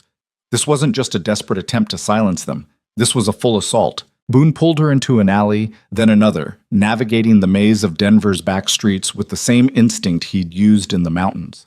They could hear pursuit behind them, running feet, shouted orders, the occasional gunshot. "Where's the marshal's office?" Evelyn gasped. "Too far. They'll cut us off before we get there." Boone scanned the buildings around them. "We need to ford up somewhere defensible. Make them come to us on our terms." He led her to a large warehouse near the edge of town. The door was locked, but Boone shot it open and they slipped inside. The interior was dark and cavernous, filled with crates and barrels and what looked like mining equipment. Moonlight filtered through high windows, creating deep shadows. Boone moved quickly, finding a position in the back corner where they could see the entrance, but had cover on 3 sides. He started stacking crates to create a makeshift barrier. "How many bullets do you have left?" he asked. Evelyn checked the revolver Boone had given her days ago. 4. "Make them count." They waited in the darkness, listening. Outside, the sounds of pursuit were getting closer. Men calling to each other, searching building by building. Then the warehouse door opened. 3 figures entered, silhouetted against the moonlight. Evelyn recognized Barrett's tall frame immediately. The other 2 she didn't know, but they moved like men comfortable with violence. "We know you're in here, Callahan," Barrett called out. His voice echoed off the warehouse walls. "And we know you've got the woman. Just give her up and you can walk away from this." "You really think I'm that stupid?" Boone shouted back from their position in the corner. "I think you're a man who likes to survive. And right now, the only way you survive is by handing over Mrs. Mercer and that ledger page." "Not happening." Barrett sighed like he was dealing with a stubborn child. "Then you're both going to die here. Your choice." He nodded to his men, and they spread out, moving deeper into the warehouse, using the crates and equipment for cover, advancing slowly. Boone aimed his rifle, tracking the nearest man. "When I fire, you take the one on the left." Evelyn raised her revolver with shaking hands. She could barely see the target in the darkness, just a shape moving between the shadows. Boone's rifle cracked. One of the men screamed and fell. Evelyn fired at the shape on the left. Missed. Fired again. This time the man stumbled, hit somewhere non-fatal, but enough to slow him down. Gunfire erupted from multiple directions. Bullets slammed into the crates around them, sending up sprays of wood chips. One round hit so close to Evelyn's head that she felt the air move. She fired her last 2 shots blindly and ducked back down. "I'm out," she told Boone. He tossed her a box of bullets. "Reload, and stay down." The gunfight turned into a siege. Barrett and his remaining men, maybe 2 or 3, hard to tell in the darkness, kept up steady fire, trying to pin them down. Boone returned shot for shot, his aim deadly even in the dim light. But they were outnumbered and trapped. Evelyn reloaded the revolver with fumbling fingers, her hands slick with sweat despite the cold. She could hear Barrett shouting orders, coordinating his men, tightening the noose. "We need to move," Boone said. "They're going to flank us." "Where?" "There's a loading door on the north wall. If we can get there..." An explosion of gunfire cut him off. Barrett's men rushed their position from two sides, laying down covering fire while they advanced. Boone fired, worked the bolt, fired again. One attacker went down. Another kept coming. Then Evelyn saw Barrett himself moving along the far wall, circling around to get behind them. She didn't think, just acted. She stood up from behind cover and fired 3 times at the sheriff. The first 2 shots missed. The third caught him in the shoulder, spinning him around. Barrett roared in pain and fury, turning his gun toward her. Boone's rifle spoke first. The bullet hit Barrett's center mass, and the sheriff collapsed against a stack of barrels. For a moment, everything stopped. Then the warehouse doors burst open and federal deputies poured in, Marshal Thornton at the lead with a shotgun. "Drop your weapons," he shouted. "Drop them now!" The remaining men from Black Hollow froze, then slowly lowered their guns. It was over. Evelyn sank to the ground, her legs finally giving out completely. She was shaking so hard her teeth chattered, and her ears rang from the gunfire. Boone crouched beside her. "You hit?" "No, I don't think so." She looked at her hands, half expecting to see blood. "Is it really over?" "Yeah, it's over." Marshal Thornton approached, his deputies securing the prisoners. He looked at Barrett's body, then at Boone and Evelyn. "You two all right?" "We're alive," Boone said. "That's about all I can say." Thornton nodded. "My men got back from Raven's Ridge this afternoon. Everything you said checked out. We've got enough evidence to bring charges against Mayor Granger and everyone else involved." He looked at Barrett's body again. "Though I wish we could have taken the sheriff alive." "He didn't give us much choice," Boone said flatly. "No, I suppose he didn't." Thornton offered Evelyn his hand and helped her to her feet. "Come on, let's get you both out of here." They walked out of the warehouse into the cold Denver night. Behind them, deputies were dragging out prisoners and documenting the scene. Evelyn looked back once at the warehouse, at the place where she'd almost died, at the place where Sheriff Barrett had finally faced justice. It should have felt like victory. Instead, it just felt like survival. The federal courthouse in Denver smelled like old wood and expensive cigars.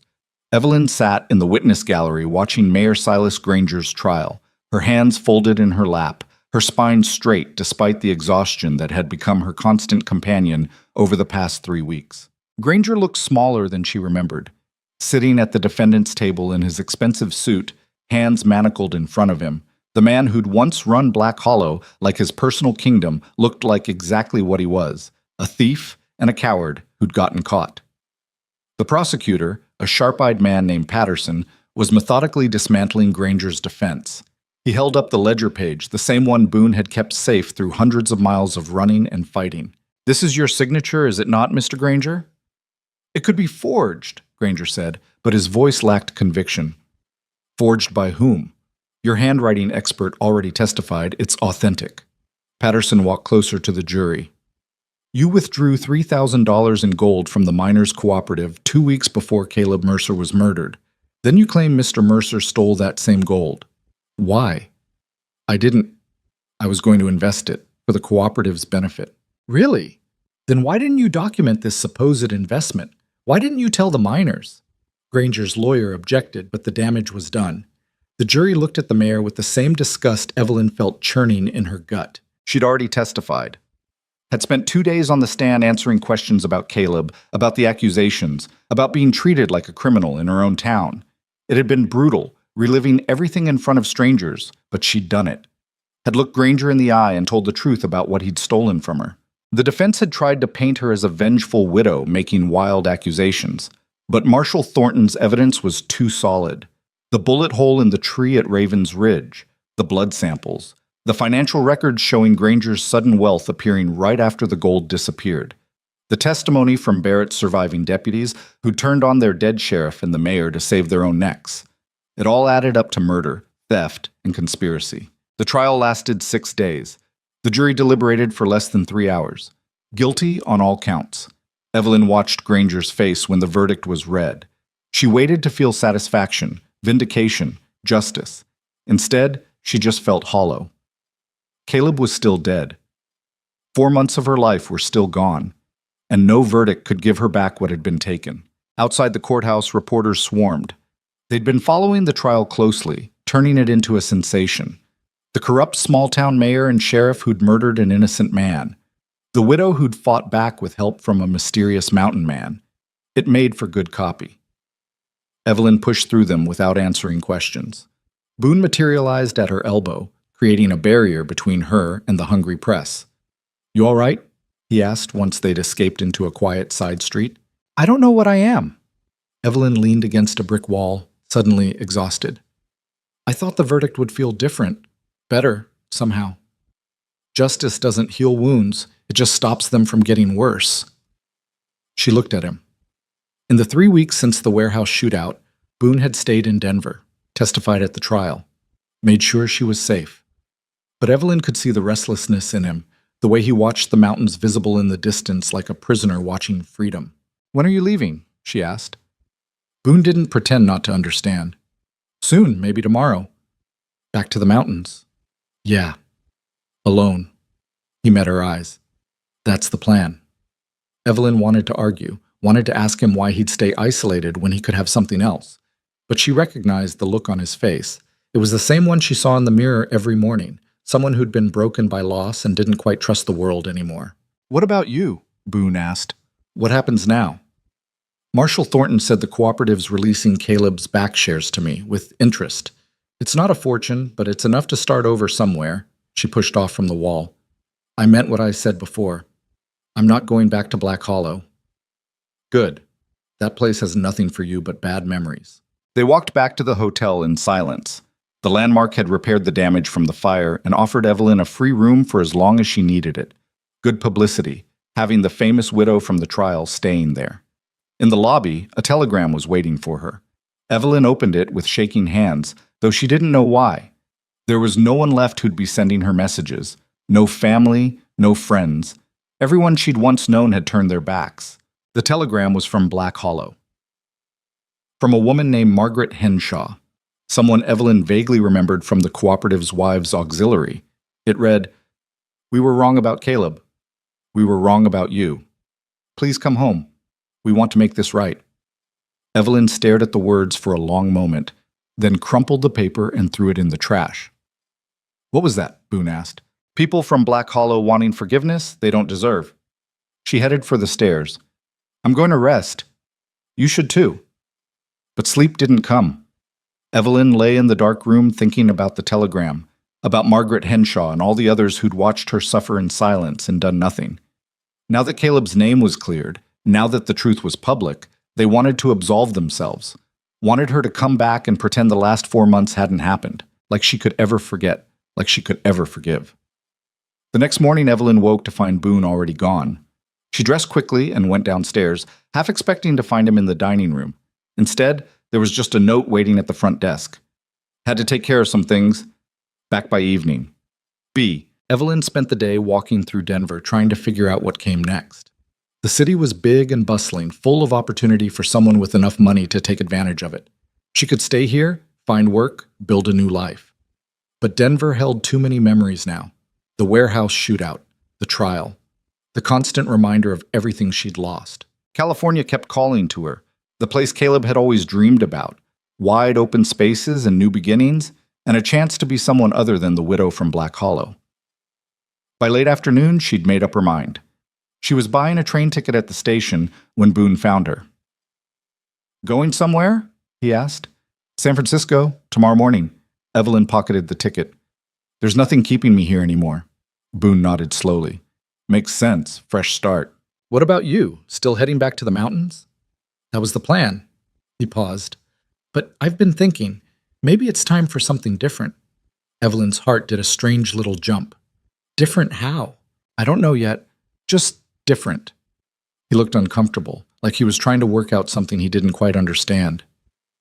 "These past few weeks, helping you, fighting for something that mattered, it reminded me what it felt like to be part of the world instead of hiding from it. The world can be cruel." "Yeah, but it can also be worth fighting for." He met her eyes. "You taught me that." Evelyn didn't know what to say. This man who'd saved her life, who'd risked everything to help her find justice, was looking at her like she'd somehow saved him too. "I'm not going back to the mountains," Boone said quietly. "At least not permanently, but I'm not sure I'm ready for city life either. Too many people, too much noise." "What are you ready for?" I don't know, something in between, maybe. He shifted his weight. What's San Francisco like? You ever been there? No. Caleb and I always talked about it, but we never made the trip. Might be nice, starting over in a place where nobody knows your history. Evelyn studied his face, trying to read what he wasn't saying. Are you asking if you can come with me? Boone looked away. I'm asking if you'd mind the company. For the journey, at least. After that, we could go our separate ways if you wanted. It was the most uncertain she'd ever seen him. This man who'd faced down armed riders and corrupt lawmen without flinching was nervous about asking a simple question. Evelyn felt something crack open in her chest. Not love. It was too soon for that, and maybe it would always be too soon. But something else. Recognition. Understanding. The knowledge that they were both broken people trying to figure out how to be whole again. I'd like the company, she said. For the journey and maybe after, if that's what we both want when we get there. Boone's shoulders relaxed. All right then. San Francisco it is. They spent the evening making preparations. Boone sold his trapping equipment and bought proper traveling clothes. Evelyn used part of the cooperative money to purchase 2 train tickets and enough supplies for the journey. That night, she stood at the hotel window looking out at Denver's lights and thinking about everything that had happened. 4 months ago, she'd been a widow sitting alone in a church while an entire town judged her. Now she was a woman who'd survived murder attempts, gunfights, and a trial that had destroyed the men who'd tried to destroy her. She'd changed. Not in ways she'd chosen, but in ways that had been forced on her. And maybe that was all right. Maybe strength didn't come from choosing your battles, but from surviving the ones thrust upon you. A knock at the door pulled her from her thoughts. She opened it to find Marshal Thornton standing in the hallway. Mrs. Mercer? Do you have a moment? She let him in. Thornton looked tired, like the trial had aged him. I wanted to let you know we arrested the last of Barrett's accomplices today, he said. A deputy named Williams who'd been hiding out in Colorado Springs. That's everyone accounted for. Thank you for telling me. There's something else. Thornton pulled an envelope from his coat. We recovered the gold from Granger's property, all $3,000. Technically, it belongs to the miners' cooperative, but given the circumstances, I convinced them to give you a substantial portion. Call it restitution for what you went through. Evelyn took the envelope with numb fingers. Inside was a bank draft for $1,500. It was more money than she'd ever seen in her life. I can't accept this, she said automatically. Yes, you can. You earned it. You and Callahan are the only reason this case got solved. Thornton moved toward the door. Use it well, Mrs. Mercer. Build something good out of all this ugliness. After he left, Evelyn sat on the bed staring at the bank draft. $1,500. Combined with Caleb's shares, she had enough to truly start over. Buy property, open a business, create a real life. The possibilities felt overwhelming and terrifying in equal measure. The train to San Francisco left at dawn. Evelyn and Boone boarded with their few possessions and found seats in a car that smelled like coal smoke and unwashed bodies. As the train pulled out of the station, Evelyn watched Denver disappear behind them. She didn't look back. The journey took 4 days. They traveled through landscapes that changed from mountains to desert to fertile valleys. Boone was quiet most of the time, watching the country roll past like he was memorizing it. Evelyn spent hours staring out the window, thinking about Caleb and what he would have thought of all this. Would he be proud of her for fighting back, or disappointed that she'd resorted to violence? She'd never know. And that was something she'd have to live with. On the 3rd day, somewhere in Nevada, Boone finally broke his silence. I've been thinking about what you said, about not forgiving the people from Black Hollow. Evelyn turned from the window. And? I think you're right not to go back. Some things you can't forgive, and that's okay. He paused. But carrying that anger forever, it'll eat you alive. I know, I've been doing it for 6 years. So what do you suggest? I don't know. Maybe just accepting that the world is unfair and people are weak, and sometimes bad things happen to good people. Not forgiving it, just accepting it. He looked at her. And then finding something worth building anyway. Is that what you're trying to do? Build something? Maybe. Or at least stop tearing myself apart over what I can't change. Evelyn thought about that. About the difference between forgiveness and acceptance. Between letting go and giving up. Caleb used to say that the best revenge was living well, she said quietly. I never understood what he meant. I thought revenge had to be active, had to hurt the people who hurt you. And now? Now I think maybe he was right. Barrett's dead. Granger's going to prison for the rest of his life. The truth is out. That's all the revenge I needed. She looked out the window at the passing landscape. Everything else is just living, and maybe that's enough. San Francisco appeared on the fourth day like something from a dream, a sprawling city built on impossible hills, the bay glittering blue in the afternoon sun. The train pulled into the station, and Evelyn and Boone stepped off into chaos. The city was nothing like Black Hollow, nothing like Denver.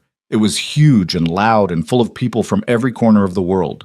Chinese laborers hauling goods, well-dressed businessmen shouting at each other, women in fine dresses picking their way through muddy streets, ships in the harbor, their masts like a forest of bare trees.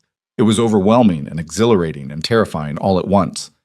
"Well," Boone said, looking around with wide eyes, "this is different." Evelyn laughed. Actually, laughed. The first real laugh she'd managed in months. That's one word for it. They found a boarding house in a decent neighborhood and rented 2 rooms on the second floor. Nothing fancy, but clean and safe and affordable. From her window, Evelyn could see the bay and the ships coming and going. The first few weeks were hard. Finding work, learning the city, figuring out how to exist in a place where nobody knew her history. But slowly, piece by piece, Evelyn built a new life. She used part of the money from the cooperative to buy into a small dressmaking business run by a widow named Catherine Chen. Catherine didn't ask questions about Evelyn's past, just taught her the trade and split the profits fairly. The work was hard but satisfying, creating something beautiful with her hands instead of just surviving day to day. Boone found work at the docks, loading cargo. It wasn't trapping in the mountains, but it kept him busy and gave him something to do besides brood. At night, they'd meet for dinner at a small restaurant near the boarding house and talk about their days. They weren't courting, weren't lovers, just 2 damaged people helping each other figure out how to be alive again. Months passed. Winter gave way to spring, and San Francisco bloomed with possibility. One evening in April, almost a year after Caleb's death, Evelyn was walking home from the dress shop when she passed a cemetery. On impulse, she went inside. She found a quiet spot under an oak tree and sat down in the grass. The bay was visible in the distance, the water turning gold in the sunset. "I don't know if you can hear me," she said quietly, speaking to Caleb, or the wind, or nobody. "But I wanted you to know that I did it. I got justice for you. The men who killed you are either dead or in prison. Your name is cleared. Everyone knows you weren't a thief." The wind rustled through the oak leaves. "I also wanted you to know that I'm all right, or I'm getting there anyway. I'm not the woman you married anymore. That person died with you. But this new person, she's stronger, harder, maybe not better, but definitely stronger." A ship's horn sounded from the harbor. "I still miss you every day, but I'm learning to live with it instead of drowning in it." Evelyn wiped at her eyes. "And I think you'd be proud of that. You always said I was stronger than I knew." She sat there until the sun set and the stars came out. Then she walked back to the boarding house feeling lighter than she had in months. Boone was waiting on the front steps, whittling a piece of wood into something that might have been a bird. "You all right?" he asked. "Yeah, I think I am." "Good." He stood and pocketed the carving. "Catherine stopped by earlier, said she wants to expand the business. Asked if you'd be interested in becoming a full partner." "Really?" "Said you've got a good eye for what people want and a better head for numbers than she does." Boone smiled. "Sounds like a real opportunity." Evelyn thought about it.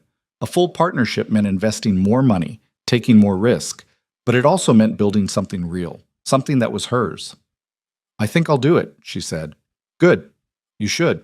They went inside and had dinner with the other boarders, a sailor named Murphy, a school teacher named Miss Williams, and an elderly couple who'd come from Ireland seeking their fortune. It was loud and chaotic and completely ordinary, exactly what Evelyn needed. That night, lying in her narrow bed listening to the city sounds outside her window, Evelyn thought about the year that had passed, about everything she'd lost, and everything she'd survived, and everything she'd become. She wasn't happy. Not yet. Maybe not ever in the carefree way she'd been before Caleb's death. But she was alive. She was building something, and she was no longer the frightened widow sitting alone while the world judged her. That was something. 2 years later, Evelyn stood in front of her own dress shop on Market Street, watching workers hang the sign above the door. "Mercer and Chenfine Dressmaking," it read, in elegant gold letters. Catherine stood beside her, beaming with pride. "It's perfect." "It is," Evelyn agreed. The shop had taken 2 years of work and most of her money, but it was finally real. 3 floors, retail on the ground level, workshop on the second, living quarters on the third. They'd already hired 2 seamstresses and had orders backed up for months. It was more than Evelyn had ever imagined having. Boone appeared from around the corner carrying lumber. He'd left the docks 6 months ago and started a small carpentry business. Business that came mostly from Evelyn and Catherine's connections, but he was good at the work and building his own reputation. "How's it look?" he asked, setting down the wood. "Like a real business," Evelyn said. "That's because it is a real business." Boone wiped sweat from his forehead. "You two built something worth being proud of." Catherine excused herself to deal with a supplier, leaving Evelyn and Boone alone on the street. "You ever think about Black Hollow?" Boone asked. "About what happened there?" "Sometimes. Less often than I used to." Evelyn looked up at the sign with her name on it. "Mostly I think about what it taught me, that you can't rely on anyone else to save you, that the world doesn't owe you justice, and that if you want something better, you have to build it yourself." "That's a hard lesson." "Yeah, but an important one." Boone studied her face. "You're different than when we first met. Harder." "Is that bad?" "No, just different." He paused. "I'm different too. Less angry, maybe. More willing to believe good things can happen." "Because of the business?" "Because of you." He said it simply, like stating a fact. "Watching you rebuild your life from nothing, it made me think maybe I could do the same." Evelyn felt her throat tighten. In 2 years, she and Boone had become something she didn't quite have words for. Not lovers, though there was attraction there. Not just friends, though they were that too. Something deeper. 2 people who'd saved each other's lives and were now building new ones side by side. "I'm glad you stayed," she said. "After we got to San Francisco. I'm glad you didn't go back to the mountains." "Me too." They stood together watching the city move around them. Merchants hawking goods, children running through the streets, carriages rattling past. Normal life in all its chaotic glory. That evening, Evelyn climbed to the 3rd floor of her new building and stood at the window looking out at San Francisco spread below her. Somewhere out there was the boarding house where she'd first stayed, the cemetery where she'd said goodbye to Caleb, the harbor where ships carried people toward new lives. And here she was. No longer Evelyn Mercer, the disgraced widow from Black Hollow. Just Evelyn, a woman who owned her own business and had rebuilt her life from ashes.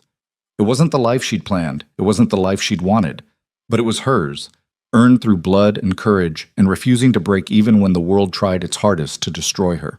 And maybe that was the real lesson. Not that the world was fair or that justice always prevailed or that good people were rewarded, but that you could survive the worst things imaginable and still find reasons to keep going. Still find things worth building, still find moments of peace in the chaos. The past would always be there. Caleb's death, the months of persecution, the violence and fear. Those scars didn't fade, but they also didn't have to define everything that came after. Evelyn had learned to carry them without letting them carry her. That night, she had dinner with Boone and Catherine at a restaurant near the water. They talked about plans for the business, about Boone's latest carpentry project, about Catherine's family visiting from Sacramento. Normal conversation, normal life. And for the first time in 3 years, Evelyn realized she wasn't just surviving anymore. She was living. The story that had started in a frozen mining town with a widow sitting alone at a table while everyone whispered had ended here, in a city full of possibility, with friends who'd become family, and a future that was uncertain but hers to shape. It wasn't a fairy tale ending. There was no perfect resolution, no complete healing, no erasing what had been done. But it was real. And it was enough. Because sometimes the greatest victory isn't defeating your enemies or getting revenge or even finding justice. Sometimes the greatest victory is simply refusing to let the worst moments of your life become your entire story. Refusing to let the people who hurt you define who you become. Refusing to give up, even when giving up would be easier. Evelyn Mercer had learned that lesson the hardest way possible, but she'd learned it, and she'd survived. And in the end, survival, real survival, not just breathing, but actually living, was its own kind of justice.